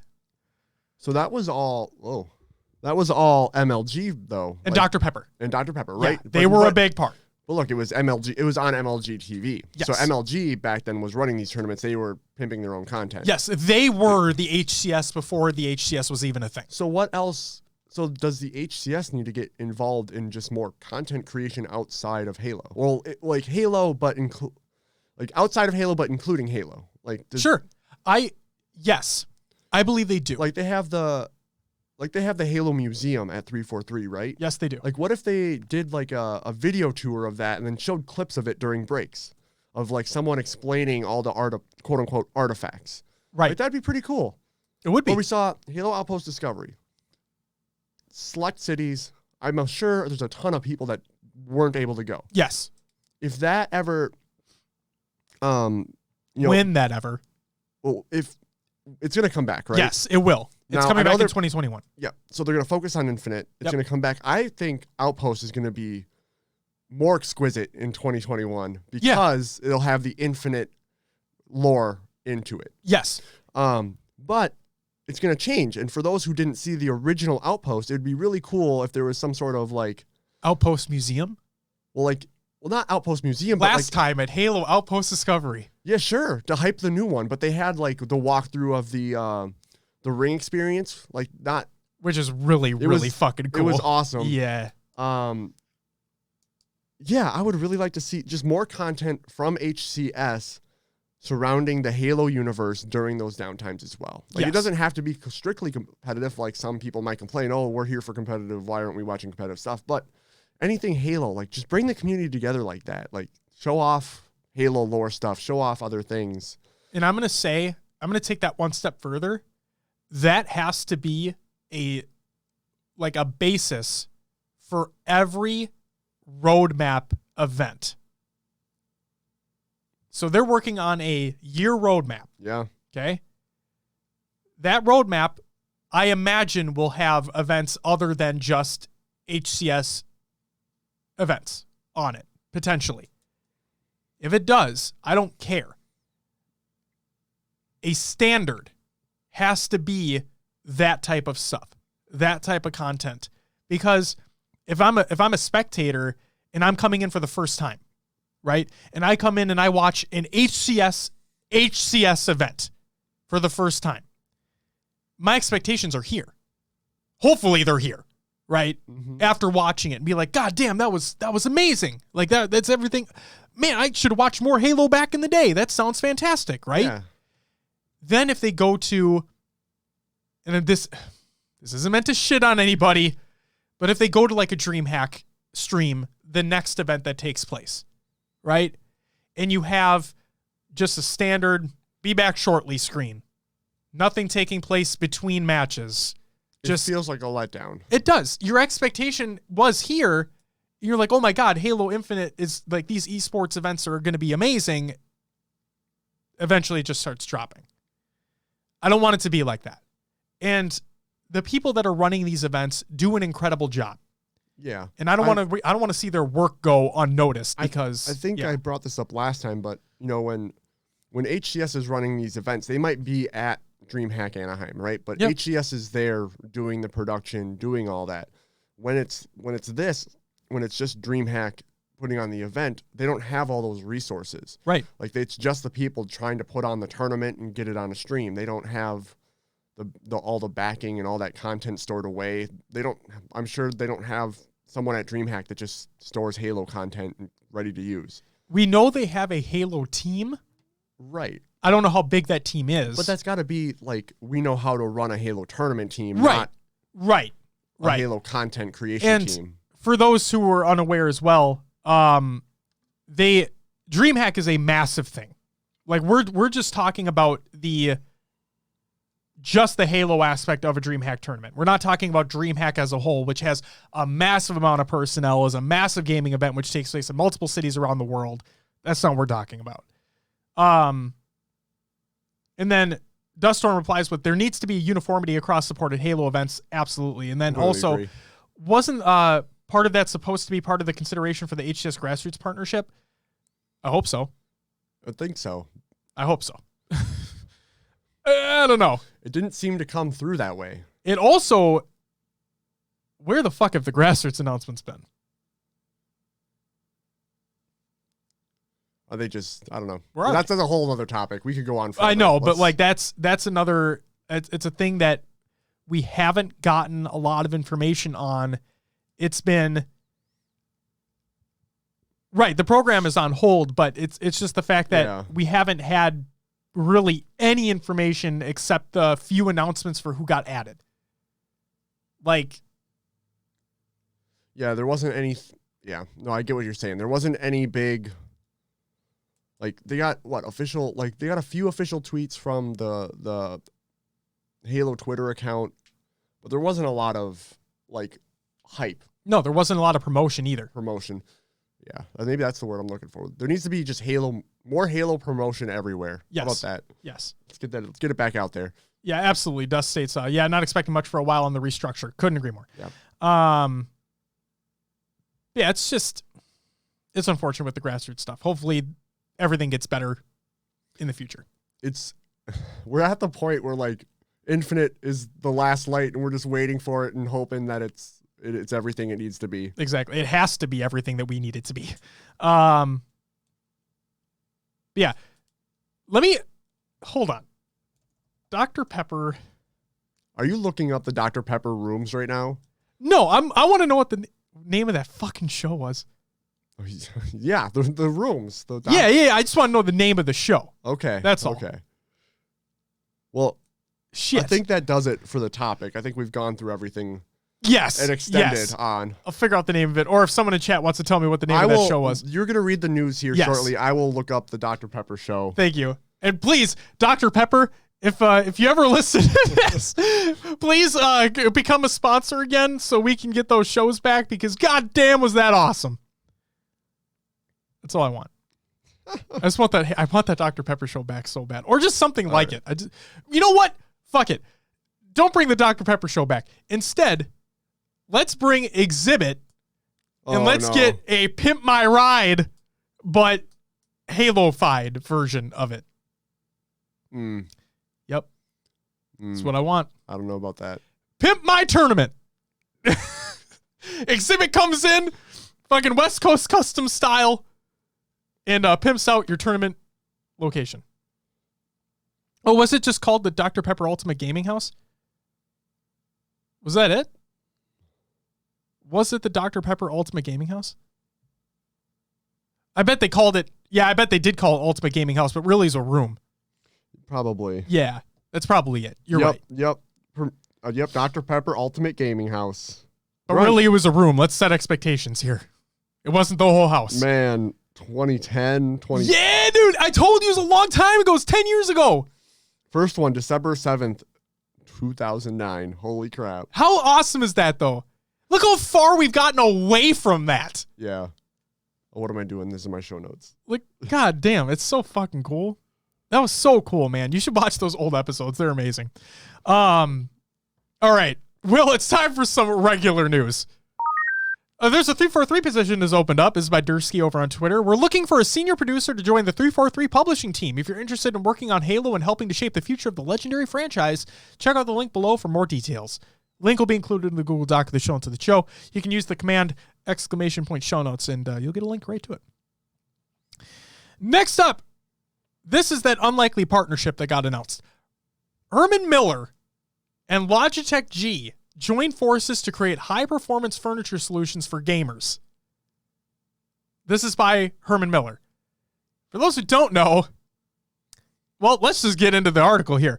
Logitech G, a brand of Logitech, and Herman Miller today announced an exclusive partnership to research, design, and manufacture the next-generation high-performance furniture solution for gamers. Both companies bring years of design and engineering expertise in their respective fields, and combined will address the needs of esports athletes, gamers, and streamers. Quote, at Herman Miller, we have a rich history of designing solutions to support people wherever they live and work, end quote, said Tim Straker, Herman Miller's chief marketing officer. Quote, we're excited to combine our ergonomic, research-driven approach with Logitech G's excellence in technology and innovation. Together, we'll develop high-quality solutions that provide gamers and esports athletes with the utmost support and comfort, end quote. Like traditional sports, esports athletes and professional streamers need the right gear to perform at their best for long periods of time. In addition to long-term health concerns, esports athletes may also experience a loss of focus and a decline in overall performance due to discomfort. The solutions on the market today are not addressing these concerns. In fact, many of the products on the market today focus primarily on aesthetics, rather than research-proven ergonomic design, and can cause more harm than good. Kind of funny, right? Yeah. Yeah, I told you it's a fucking bizarre thing. You're getting a Logitech chair. So, you're getting a Herman Miller Logitech chair. I'm going to keep reading through this. Quote, Logitech G is committed to creating the best gear for gamers. We make that possible through a unique collaboration process between our design and engineering teams, partners, and our customers to translate needs and capabilities into products that gamers love, end quote, said Peter Kingsley, Chief Marketing Officer at Logitech G. Quote, Herman Miller was the obvious choice for us to partner with, given their more than 100 years of expertise. Together, we'll deliver amazing products with advanced ergonomics, comfort, and performance that gamers deserve, end quote, because they deserve it. Logitech G and Herman Miller will analyze and incorporate the feedback from esports teams with which they have relationships, including Complexity Gaming, TSM, Navi, and others, into products that address their needs and concerns. The first product of this partnership will be a gaming chair set to launch in the spring of 2020. So, for the folks at home who don't know what Herman Miller is, they're a company that make high-end furniture. They make tables. Yeah. They make sofas. They're primarily known for their office chairs. Those office chairs are very expensive. Upwards and more than $1,000. Okay? That's like baseline. Yeah. A lot of people buy refurbished, which is fine. They last for basically ever. But they are the pinnacle of what a comfortable and ergonomic office chair can be. People say there's like a rule of thumb out there in the world, right? Where you spend the most money on the things that you use the most in your life. Your bed. I mean, I guess your phone could be included in it now. But your car, because you drive a lot in your car, depending upon where you are. Your bike, if you transport a lot on bike, so on and so forth, right? A chair is one of those things as well. Especially, for people who are in an office setting, for people who work from home a lot, for people who are sitting at a desk a lot of the time. Spend a lot of your money on an office chair. Herman Miller is known for having some of the best in the world. So seeing them being the exclusive partner with Logitech G, which is their gaming division of Logitech, makes sense, right? Seeing this could be huge for the space. This is literally only untapped potential for Herman Miller. Yeah. Like they've never stepped foot in this space before. This is only going to be an upside for them. They already make office chairs. So maybe they add a little bit of that aesthetic. The gaming chair aesthetic. Yeah, into it, but obviously with a focus on ergonomics and comfort. Because for those who have never sat in a Herman Miller chair before, they're life-changing. I do not own one. I have coworkers that do. They are phenomenal. Yeah. They're in their weight. Yeah, that is that news story. I'm excited to see what the first one looks like. Spring 2020 is coming up pretty soon. Yeah. I don't know. It's weird to me. It's just probably going to be another gaming chair that's $600 to we shall see. $1,500 depending on the model you want. It very well could be. Who knows? Yeah, they have to. I mean, it can't be like super expensive, can it? Right. I mean, if you're looking at what market you're trying to appeal to, gamers are usually 15 to 25 market. Yeah. They're not probably going to have a couple thousand to spend on a chair. No, unless they're going to become a Fortnite pro.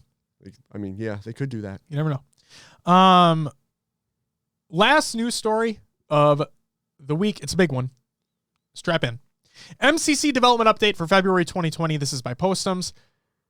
I did trim out some of this as well, so keep that in mind. You can read the full article, Google Doc, show notes of the show. Check it out. February flighting.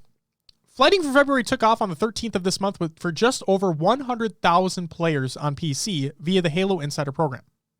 On the 20th, we updated the flight build and invited an additional 50,000 insiders to participate. Then on the 25th, they released the final update, extended it, and then cut it off. So, design update. Halo MCC season update. First, I would like to say thank you to everyone who is participating and providing feedback on our first MCC progression system. We've seen a lot of people talking about it, asking when the next one will begin and wondering what the future looks like after our initial Halo Reach focus system or season. To help share our plans, we do not have an ETA for when the next season will go live, but it won't be at the time of Halo CE's anniversary's release.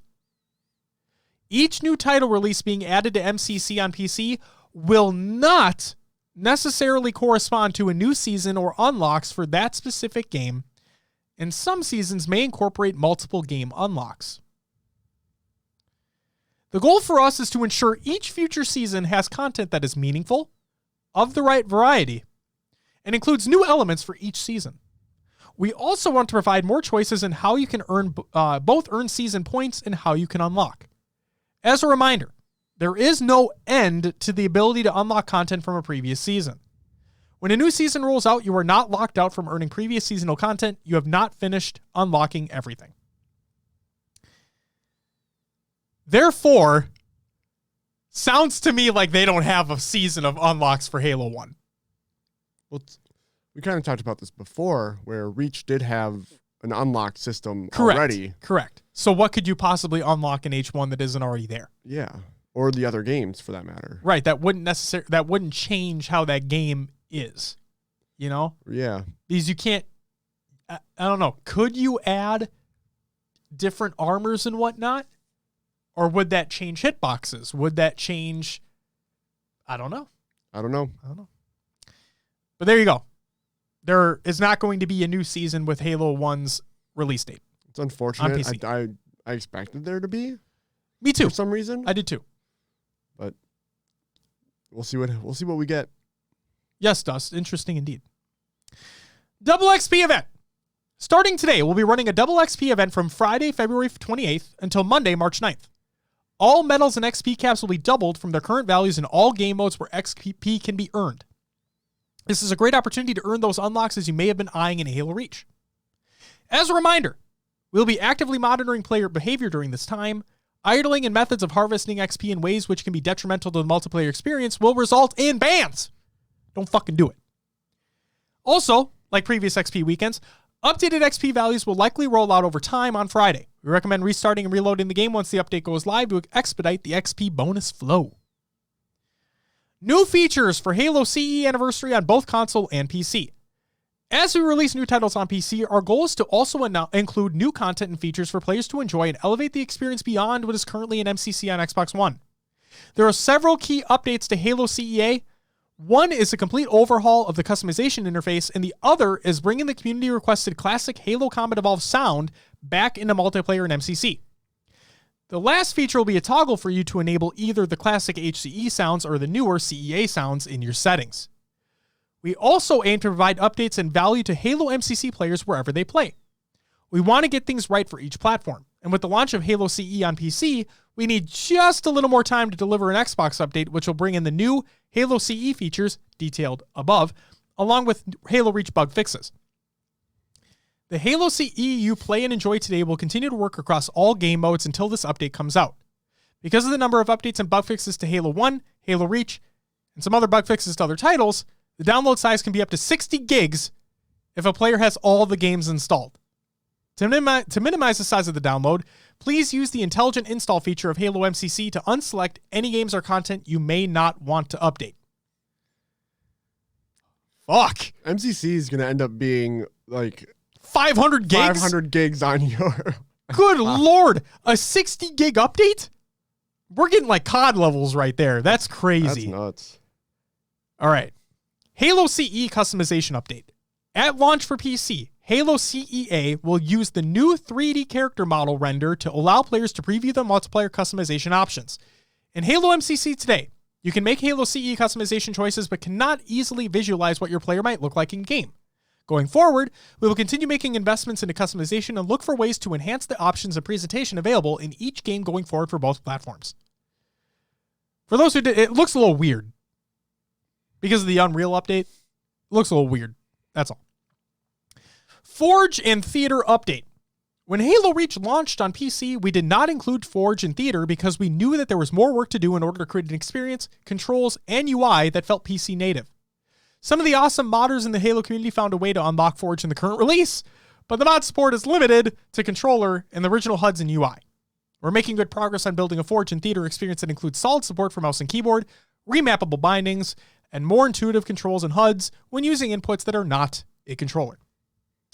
In addition to adding PC native features, we are also including a larger Forge update that will improve the Forge experience on PC and console via our Thorage update. This update will include a lot of cool new features that go beyond what is available in any retail release of Halo Reach today. We can't wait to see what cool new things the community creates when this update goes live later this year. Input latency testing focus. One of the areas in which our team has increased test effort for the Halo CE PC launch is input latency. A report is generated on a variety of gameplay scenarios with associated latency measurements using special hardware and a high-speed camera. The report is reviewed multiple times per week, and the team digs into changes or unexpected results in the numbers. We have heard the feedback on input latency in Halo Reach and have made a greater effort to assess input latency throughout the development of Halo CE. Our goal is to have the lowest input latency we can deliver for each game, and the results may vary by game given that each one runs a different engine. As we develop and flight each game for Halo MCC PC, we look forward to your feedback and results from your tests. As always, this is an area that team will continue to track and iterate on beyond a title's release where warranted. Okay. I mean, I wish everything was ironed out by the time things were released, but we're just not doing it. We're getting them now. Yep, we're getting them now. The no spread update for ranked gameplay. Earlier this month, we flighted Halo CEA and made a requested change from the competitive community. This update will come to players when Halo CEA joins MCC on PC. Xbox players will receive this update in an update planned for shortly after the PC launch. This change has been added to our Halo CE ranked team doubles playlist, which disables the bullet spread on the Magnum and Sniper rifle. These settings should feel familiar to some hardcore Halo CE players. Because this is a big change to the playlist and to facilitate players' ability to quickly find matches for testing, we reset the skill rank in this playlist in the flight. Note that this has no effect on players' ranks in the full MCC game on either platform. In flights, resets of skill and progression ranks, game saves, and stats may occur to test certain content or pipelines. Okay. Almost done. Sustaining Halo Reach and Halo MCC overall. In addition to bringing Halo CE to PC and updating Halo CE for Xbox, it is our intention to improve and add value to each game and the overall experience in Halo MCC throughout the year. When we launched Reach, we heard feedback that there were some areas specific to Reach that needed improvements. The ability to easily transition between crouch and move on mouse and keyboard is one of those areas. We tested out a variety of solutions and recently flighted a change that should make this feel better. Feedback from that flight has led us to believe we should release this update alongside the launch of Halo 1. Other areas of concern for players in Halo Reach include audio and the ability to adjust the view model position. We are actively working on improving audio, and due to the nature of the way audio is created for Reach, we will need a bit more time to get this right. Postums has some great information for you about this endeavor in the next section below. For the view model, adjustments are coming along, and internally we have a way to adjust the hand and gun position for different classes of weapons, along with the ability to tweak these at a more granular level in a config file. We still have additional UI work to do for this feature, and we need feedback on what kind of limits we may want to put in place for matchmaking view model adjustments. We will play test and work on this feature more as a team, and then roll out a solution to flighting for additional community feedback in the future. Finally, We continue to update the overall interface of Halo MCC. On PC, we are adding in the Message of the Day feature, along with the ability to see your ping to the various dedicated servers under the Network tab of Settings. Xbox users currently have these features, but PC players do not. Going forward, we will be making more updates to the interface and expanding settings and overall usability in ways that improve the experience for both Xbox and PC users. And finally, Halo CE Classic Multiplayer Sound. One of the top requested features from our community for Halo 1 that we wanted to investigate is the following. Classic multiplayer audio is not being used in multiplayer. This option for campaign audio was one that already existed in MCC on Xbox as shown below, but players only had the option for the updated audio in Halo CEA in multiplayer. We are happy to announce that we are now putting the final polish on bringing the classic multiplayer sounds to the Halo CE PC launch. Initial playtest feedback is that players are happy to have the original audio in place, which brings the overall Halo 1 multiplayer another step closer to the way we all remember it on the original Xbox. For those who would like to use the anniversary sounds in multiplayer, a toggle to swap is located in the settings. Beyond sound, we're looking into additional community requests and bugs on differences between the current version of Halo 1's multiplayer and Halo MCC, and how we can close the gap between those experiences. Stay tuned for more info in the future updates. That's it for the news. Woo. I'm sorry it was a long one. That was a long one. Yeah. We got through it, though. Postum's updates for development stuff are very long. Yep. There's also an interview in that article that nearly doubles it. So check that out in the article. It's all there. I tried cutting what I could, but that's that. And then Duststorm said, curious what happened to the it'll be ready when it's ready mindset. I honestly think what happened was they got a release date for Infinite, and they're like, okay, this has to be out before Infinite. And they just started rolling. I bet Microsoft intervened. Could have been. That's what I bet it was. Yeah. Usually publishers like to poke in every once in a while, you know?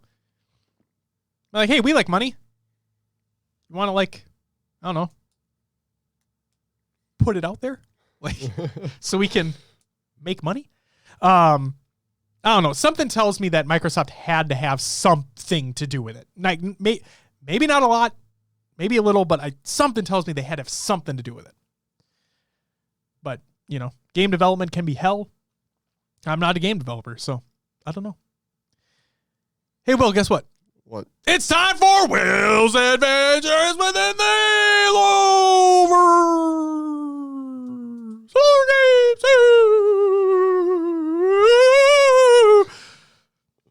Will, what'd you play this week? Just played some more Tarkov. That's all I've been playing. Are you still enjoying it? Yes. Are you mainly going in as a scav or your PVC? Is that what it's called? PMC. PMC. What are you mainly going in as? Or do you do like a 50-50? I think I'm mainly so I have this weird thing with this game. Okay. Where I just like collecting loot and selling it for money. No matter what it is. What's weird about that? I'm not so I'm using my scav probably more than my PMC, to be honest. But I'll go in as a scav. You like seeing that number go up? I have my little loot run that I go on. Yeah. There was one map where I spawned in with a sniper. Sure. And I ended up getting 3 kills on 3 different other player scavs. Okay. Which felt pretty good because usually I'm not a sniper, but I did well, got out with the run. But yeah, I like seeing my stash value and my rubles just go up. I'm at 4.5 mil now. Nice. It was kind of funny. So I was playing with Joey on Saturday. Yeah, Saturday. Okay. Yesterday. Gosh. Yeah, yes, I know, right? I'm messed up with my sickness and I'm I can't remember what day it is. But so we were playing it, we got on probably 10 or 11 in the morning, played for a little bit, and then he ended up getting offline, but he's the type of person who loves running PMC, so he loses a lot of money. Okay. When I play with Joey, I can expect to lose $500,000 that day. That's how. He's going with it's just. Yeah. That's awesome. That's how it goes with us. Okay. Wow. Play with Joe. I'm going to lose another $500,000 today. Might as well get ready. Yep. So, he's down pretty low on money. Like, he's probably under $500,000 in his account. So, okay. When he got offline, I'm like, all right, I'm going to do a bunch of scav runs, and everything I get, I'm going to sell and give the money to Joey so we can continue to play. Oh, you can give money to players? Well, like, so I could have gone into a raid with money, given him the money, and then he could have extracted with it. Oh, okay. That's kind of cool. So, yeah, I didn't extract a single time when I tried to do that for him. Like, I just died every single time. I was starting to get frustrated. I'm like, God damn it, I'm just trying to help him out. That's what you get for trying to help. I know.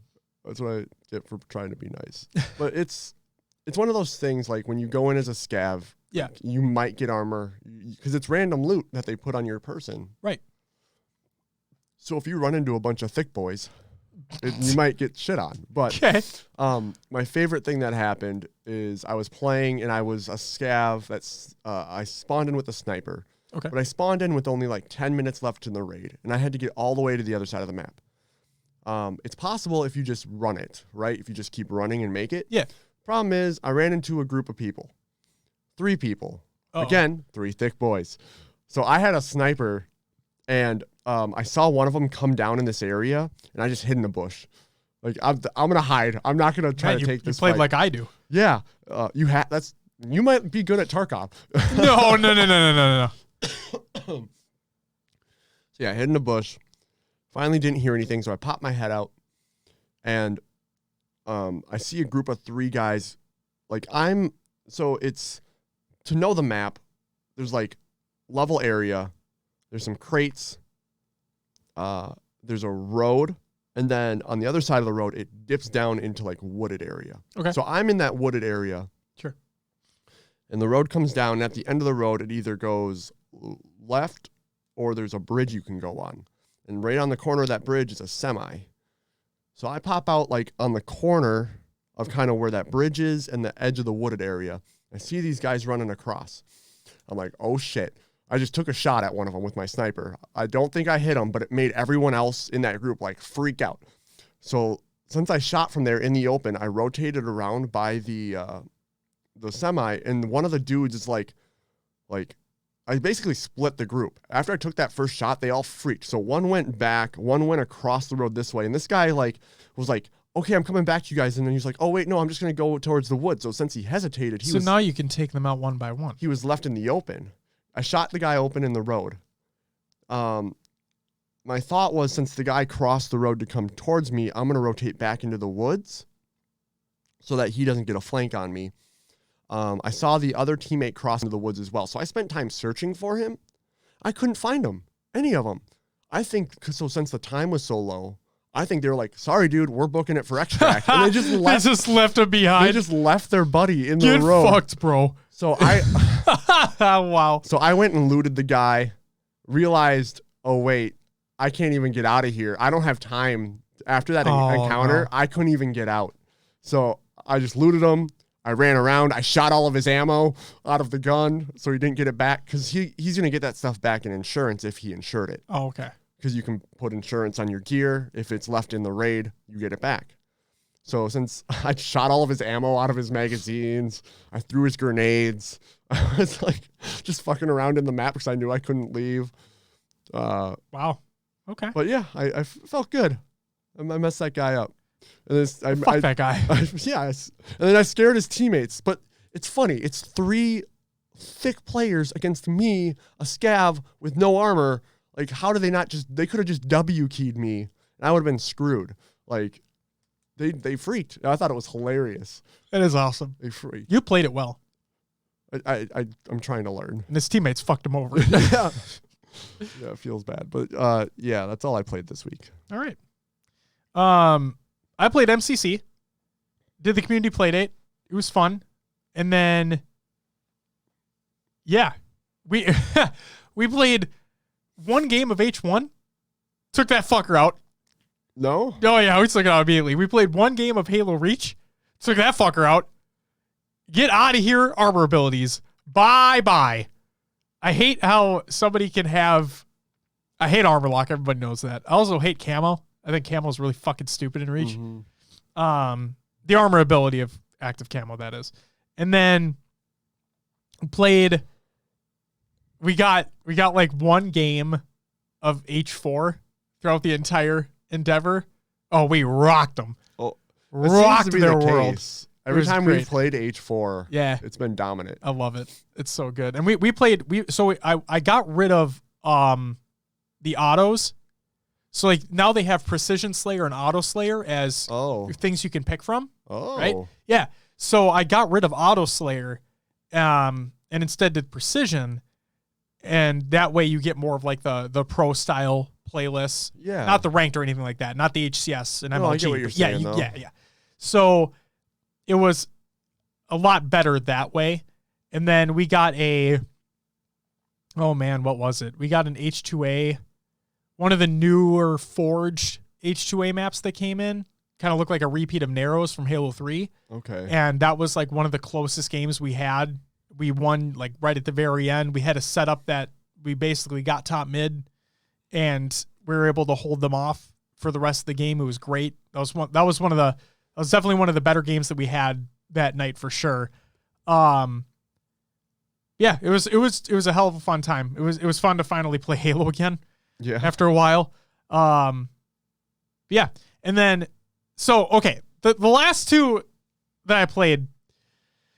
Oh fuck. Okay. Kingdom Hearts 3 came out on Xbox Game Pass. All right? Okay. I played and enjoyed the first two Kingdom Hearts games when I was younger, right? I never played any of the other ones. I didn't play Dream Drop Distance. I didn't play the fucking Recoded or whatever the hell. I didn't do any of that. I played the first two games. That was it. I never wanted to buy the third one.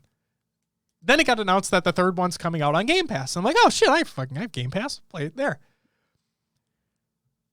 I played controlling Sora, the main character. I controlled Sora for probably a half hour. Then I immediately uninstalled the game. Why? So, have you ever played a Kingdom Hearts game, Will? It's been a while. Okay. I think I played 2. Okay. I never played the first one, but I played 2. 2 is great. For probably the same amount of time. Okay, that's fine. I like 2 a lot, but I recently went through it. But Kingdom Hearts 3 has the narrative and story of a 5-year-old. Now, that may sound dramatic, right? No, it literally sounds like a 5-year-old wrote it. There was, and I'm not kidding, so the first world that you go to was Olympus with Hercules. Okay. Who doesn't like Hercules? Hercules is fucking awesome, right? Yeah. So you control Sora for like 5 minutes, cutscene. Control for maybe another 5 minutes, cutscene. Cutscene. And the dialogue during these cutscenes is you have Sora, Donald, and Goofy together. And Hercules and Hades and Meg, they know who they are. From Kingdom Hearts 1, Kingdom Hearts 2, the other Kingdom Hearts games, they know who they are. So, but when they reintroduce them, when they're reintroduced in this game, it's Hercules goes, "Oh my God, it's so great to see you, Sora, Donald, and Goofy." And I'm like, why? Why are we doing this? We've already done this. And then, like, Meg will come in, or Hades will come in, right? "Oh, it's you guys again. Sora, Donald, and Goofy." I'm like, yes, we know who they are. We're past this. So, it got to a cutscene where this little girl, spoiler alert, guys, for Kingdom Hearts 3, not at all, I mean, there's a little girl who is trapped. So Olympus is like on fire, okay, because Hades is an asshole. Yeah. Right? There's this little girl who is on a ledge. There's no fire around her, but she's on this ledge and there's like fire apparently below her or whatever.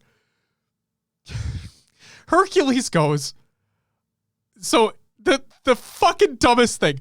Goofy's like right here. Sora's right next to him. And then Hercules is standing over here. And this little girl's screaming like, help me. And you see Goofy like this. And Sora's just standing there like nothing's happening. And Goofy's just like this. And Hercules is just standing there doing nothing too. And and then Goofy goes, do you guys hear that? Like, what? Oh my God! A little girl is trapped and she's consumed by fire. It's like, no, there's no fire anywhere. What are you talking about? And then they're like, oh, we gotta save her. Okay. You're Hercules. Will, I'm going to ask you a question. If you were Hercules, how do you think you were going to go save this little girl on this ledge? I don't know the surrounding circumstances, but probably break something, build a bridge, go pick her up. I don't know. Okay, so Hercules can like jump really far. Sure. And whatnot, right? Got super strength. So instead of doing that, they're like, how are we going to get her? I don't know. We can't. What are we going to do? So he like breaks down this statue and Natana is sitting right next to me and Linnea's there too. I'm not kidding. Hercules says like the dumbest line. I can't even remember what it was. It was so stupid. He says this incredibly stupid line. I look at Natana. She looks at me. She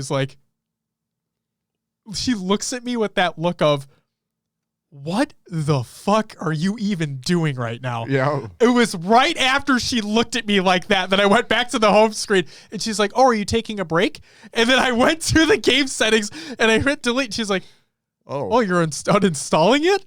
And I'm like, yup, you saw what the fuck just happened. And she just started laughing. It was terrible. Oh my God. So I played Kingdom Hearts 3 for like an hour and a half, where an hour was cutscenes and a half hour was actually playing the fucking game. And then I played a game called Bloodroots, which came out recently. It's like a Hotline Miami style, top down. You string together killings that take place.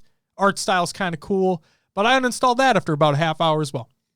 Okay. Because there's something I learned, and there's a reason why I included these two games in here. Man, I feel like a privileged asshole playing games on PC now. Yeah. Load times are so much quicker when playing games on an SSD. Oh, yeah. Like, it's dramatic to a point where booting up MCC on the Xbox One S that's down here, you're sitting there at that loading screen for like at least over a minute. Because that's to load everything that you have installed, right? Mm-hmm. Upstairs on the Xbox One X, I boot up Kingdom Hearts 3. Again, like over a minute to get into anything. I'm like, what the fuck is going on? And then on the PS4 Pro, I was playing Bloodroots. I literally thought my game froze. It was just loading. It was just loading on a static screen. And I'm like, oh my, what the hell? It was, I just had to hit that point out there. I'm really, the reason why I say I'm really excited for the new consoles, for the SSDs to be in those consoles. I think it's going to be great for everybody else at home who has never got to experience something like this before. Seriously, it's, if and when you pick up an Xbox Series X or a PS5, I can't wait for you guys to experience having less of a load time because god damn, it's insane, dude. It can be rough. Oh, you know, the reason why I uninstalled it is because it's like, I felt the controls were inconsistent. It didn't feel that good to play. I felt like where I was trying to intend the character to go, it didn't go in that area. Sure. And that kind of, it breaks the immersion for me. So, but that's that. I gotcha. Yeah, that's all I played. All right. Will, shall we do some shout outs? Happy birthday to King Nick, which his birthday is today. Woo. So I'm actually able to say that. And then happy belated birthday to the original Halo Wars and Mr. Richie Hines as well. Congratulations to Halo Project Brazil on their 6th anniversary. 6 years. Goddamn. Longer than the HCS, if you think about it. That's insane. And then congratulations. What? Sorry. Just a wow. Wow. 6 years. Yeah. Well, Matthew McConaughey? Wait, no. Wilson. Owen Wilson. Wow. Yeah. Russell Wilson. Okay. And then congratulations to Nated on getting married. That's fantastic. I'm excited to see the pictures. We haven't seen the pictures yet. Is he going to post them on Twitter? I think so. Okay. I hope so. We'll say yes. All right. Yes. That's it for the shout-outs. Time for some community creations. I still meant to take this out. I'll take it out of the template. Fuck Meme Saturday. It's Halo memes every day. Reddit.com/r/Halo memes. Check them out. The next one, why you suck at Halo Combat Evolved. You might be surprised. This is by Breaking the Clutch. All right. Because I do suck at Halo 1. But I'm not surprised that I suck at Halo 1. But give the video a watch if you haven't already. Then we have the Halo Infinite reveal trailer done in Halo 5's Forge. This is by Unsorted Gaming. It's kind of funny. Interesting. Check it out. And then we have top 5 plays of DreamHack Anaheim. This is by HCS. It's over on their Twitter. Check out that video. And then finally, we have Clips of the Week number 43 by High Tech Redneck. Her videos post on Mondays, so it'll be in the show notes tomorrow when the video goes live. It's updated. When is it? Yeah. Gotcha. It'll be in the show notes tomorrow. So stay tuned for that. Will. Yeah. That's all I got. All right, man. You want to do me a favor? Yes. Perfect. I think I know what you're going to ask. Are you sure? No, but... Will plug the show! You can find us on your favorite podcast services. Just search for HCS Pro Talk. We are on iTunes, Podbean, Stitcher, Google Play, Spotify, and others as well. Leave us a review and let others know about the show.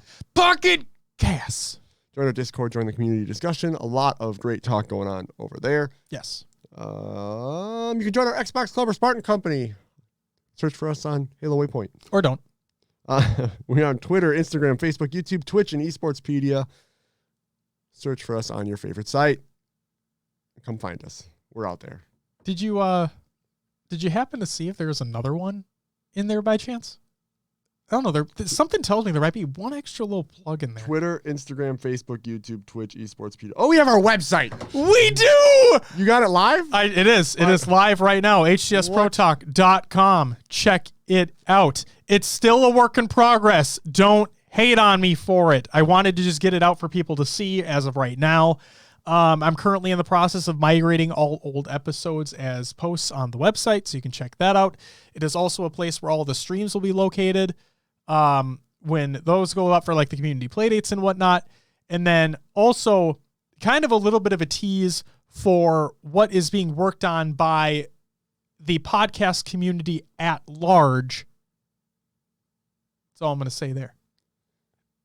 Gotcha. But yeah, if you want everything HCS Pro Talk, check it out. HCSProTalk.com. It's pretty great so far. Still a lot of work to do, like I said, so don't judge me on it. All right? Yeah. Shall we close things out, Will? Let's close it out, Josh. Ladies and gentlemen, that's going to do it for episode 116 of HCS Pro Talk. I want to thank you very much for listening. Thank you very much for tuning in live if you happen to do so. We'll be back next week where we're going to talk about some other Halo stuff. Maybe coming weeks means next week, as in like what we're going to get for the next HCS event. I doubt it, but hey, one can dream, right? But yeah, I'm looking forward to what the future has in store. I'm looking forward to what the other competitive shooters have in store that are coming up, because maybe that'll just push Infinite to be bigger and better, be different, be revolutionary in the space. Who knows? I'm very excited though. Competitive Halo is kind of at this like starting off point again. You know, the only way it can go is up. And I'm very excited because all these new competitive shooters that are coming out, they're obviously going to have their own niche markets and their own niche communities that they make. But I think competition breeds competition, right? I think that, like what you saw PUBG come out with their battle royale, and then you see Fortnite come out with their version of a battle royale, and you've seen where the battle royale space has gone because of it. And people always say that, oh, well, the shooter space is becoming so stagnant. Everything is the same, blah, blah, blah. But then you have a tried and true method like Counter-Strike, and Riot is taking that, putting a couple different little swings on it themselves, making it into something wholly new. Titanfall brought in that signature Call of Duty style gameplay with mechs, right? Make things sometimes even faster. They introduced wall running in Titanfall 2. Things are continually being iterated on, and I'm excited to see what the space has, because when these games come out, when these games get iterated on and the new installments come, it just means there's going to be something new for Halo as well. So, looking forward to the future. On next week's episode, there will, I promise, be a topic that I'll put out ahead of time.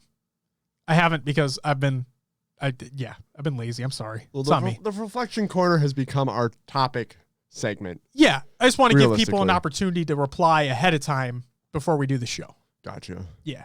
So there will be one. Stay tuned for all of that. Ladies and gentlemen, that's it. We'll catch you next week. But until then, bye-bye! All right. Before we get into the Q&A, thank you to everybody that's followed the channel. I want to do this at the end of every live show. Oh, sure. For the new followers that we get. So I'm going to go back to when we basically started this. Go for it. Okay? So I'm just going to give a shout out to all the followers that have come out within the past few episodes. Silos, Woody, Paul Shee, Lomi High, HR King, Belgian Metalizer, Lanky Sasquatch, Vicky, Duststorm, Blood Slash, Louis V. Titan, Scud Puddle, Major Hamburgers, Lord Relay, Mark Owns Your Face, Podtacular, Naff Burger, Saturday Scorn, and Phantom Snake. Nice. Thank you very much. Thank you guys. Greatly appreciate it. That's awesome. And like I said, I'm going to try to make that a thing at the end of every show. After our last show, I went home and I got all the emails for the stats and whatnot. I'm like, oh yeah, like that's something we haven't shouted out. Yes. Followers or anything like that during the stream. So that was really cool. You brought that up. I love the idea. We're going to do it. We're going to do it every single week. Ladies and gentlemen, that's it for the actual live show. It's time for our Q&A. We'll be here for a few extra minutes. If you have any questions for us, feel free. Put them in the chat. Happily go through them before we close things out officially. Yep. It's my wife's birthday tomorrow.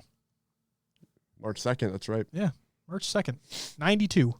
Doing anything fun? Tonight we're going to go have dinner, an early dinner at Las Margaritas. Oh, that sounds good. At 4 p.m., so about an hour and a half is when we're going to go do that, because Linnea goes to sleep at 5:30, so, got to do early dinners now. Becoming so old. True. not a wrong statement. Also, I should have fucking. Now I feel dumb. There was a piece of. Well, it'll be in the YouTube video. It will be. SWAT Nation announced their inaugural ambassador group. Oh yeah. It includes NSG Serial, Phobia, Insane Reflex, Warrior, and Lucky Tegan. So congratulations to them. I'll make sure to include it like in an actual, I'll make it an actual news story for next week. But I thought that was pretty cool. Good on that announcement. Not seeing any questions pop up yet. Again, we'll hang out for just a couple more minutes here if anybody has any questions. And if not, thank you everybody for tuning in. Greatly appreciated. Duststorm, thanks for hanging out. Thanks for typing in the chat. Thanks for providing to the overall discussion as well. It was great. Yeah. Trying to remember if there's anything else that I had. So I was scrolling through Twitter a couple times during the show to see if anything else had popped up. And I don't remember seeing anything else. All right. So that might be it. Hopefully we get some cool news next week. Just something to go off of. Yeah, I just want something. All right. Shall we close it out? I'm tired. I'm feeling it. All right. Ladies and gentlemen, thank you so much. Duststorm, thanks again for providing the discussion. Everybody else that tuned in, whether it be for 10 seconds, whether it be for the whole show, thank you very much. Thank you all for the follows. We'll catch you next week. More fun stuff to be had, more Halo to talk about, always more Halo to talk about. Yeah, you all have a great rest of your weekend. We'll see you on Sunday. Or, so my goal for this week is to have the stream stuff figured out for the community playdate. Oh, okay. Because if I'm not using this mic, I'll be using that mic more than likely. Yeah. Which means I need to set up filters and all that. So my goal is for this week to get stuff set up so we can actually start streaming community playdates. So yeah, stay tuned for that. That's all I'll say. Every Friday, 7 p.m. to 10 p.m. Central. Join in. We're playing MCC. We're probably going to be playing Halo 5. Mythic. I do have a hockey game on Friday at like 8. That's perfectly fine. It just means we're going to be cheering you on while hopefully getting those dubs. I was so I had to sit out. We had a hockey game last night. Okay. And I sat out because I've been sick. Felt like shit, yeah. And this team we played, we have tied the other 2 times we've played them this season. Both times you tied them? And the last, what the fuck? The last game, I believe I scored 2 goals in each of those games. So, like, I would really wanted to play. But no, my team came out. We ended up winning 2-1, I saw. That's awesome. I was like, yeah, let's go. So that's awesome. Felt good. Didn't leave any points on the table there. Hell yeah. And now this week on Friday, I think we play like the first place team. So it's like, come on. Well, I hope you're fully recovered, and then you can bring that fucking just fire back to the squad and just dominate. We'll see what happens. We shall see. All right. Is that going to do it? I think that's going to do it. We'll be back next week. Till next time. Peace out. Bye. Girl Scout.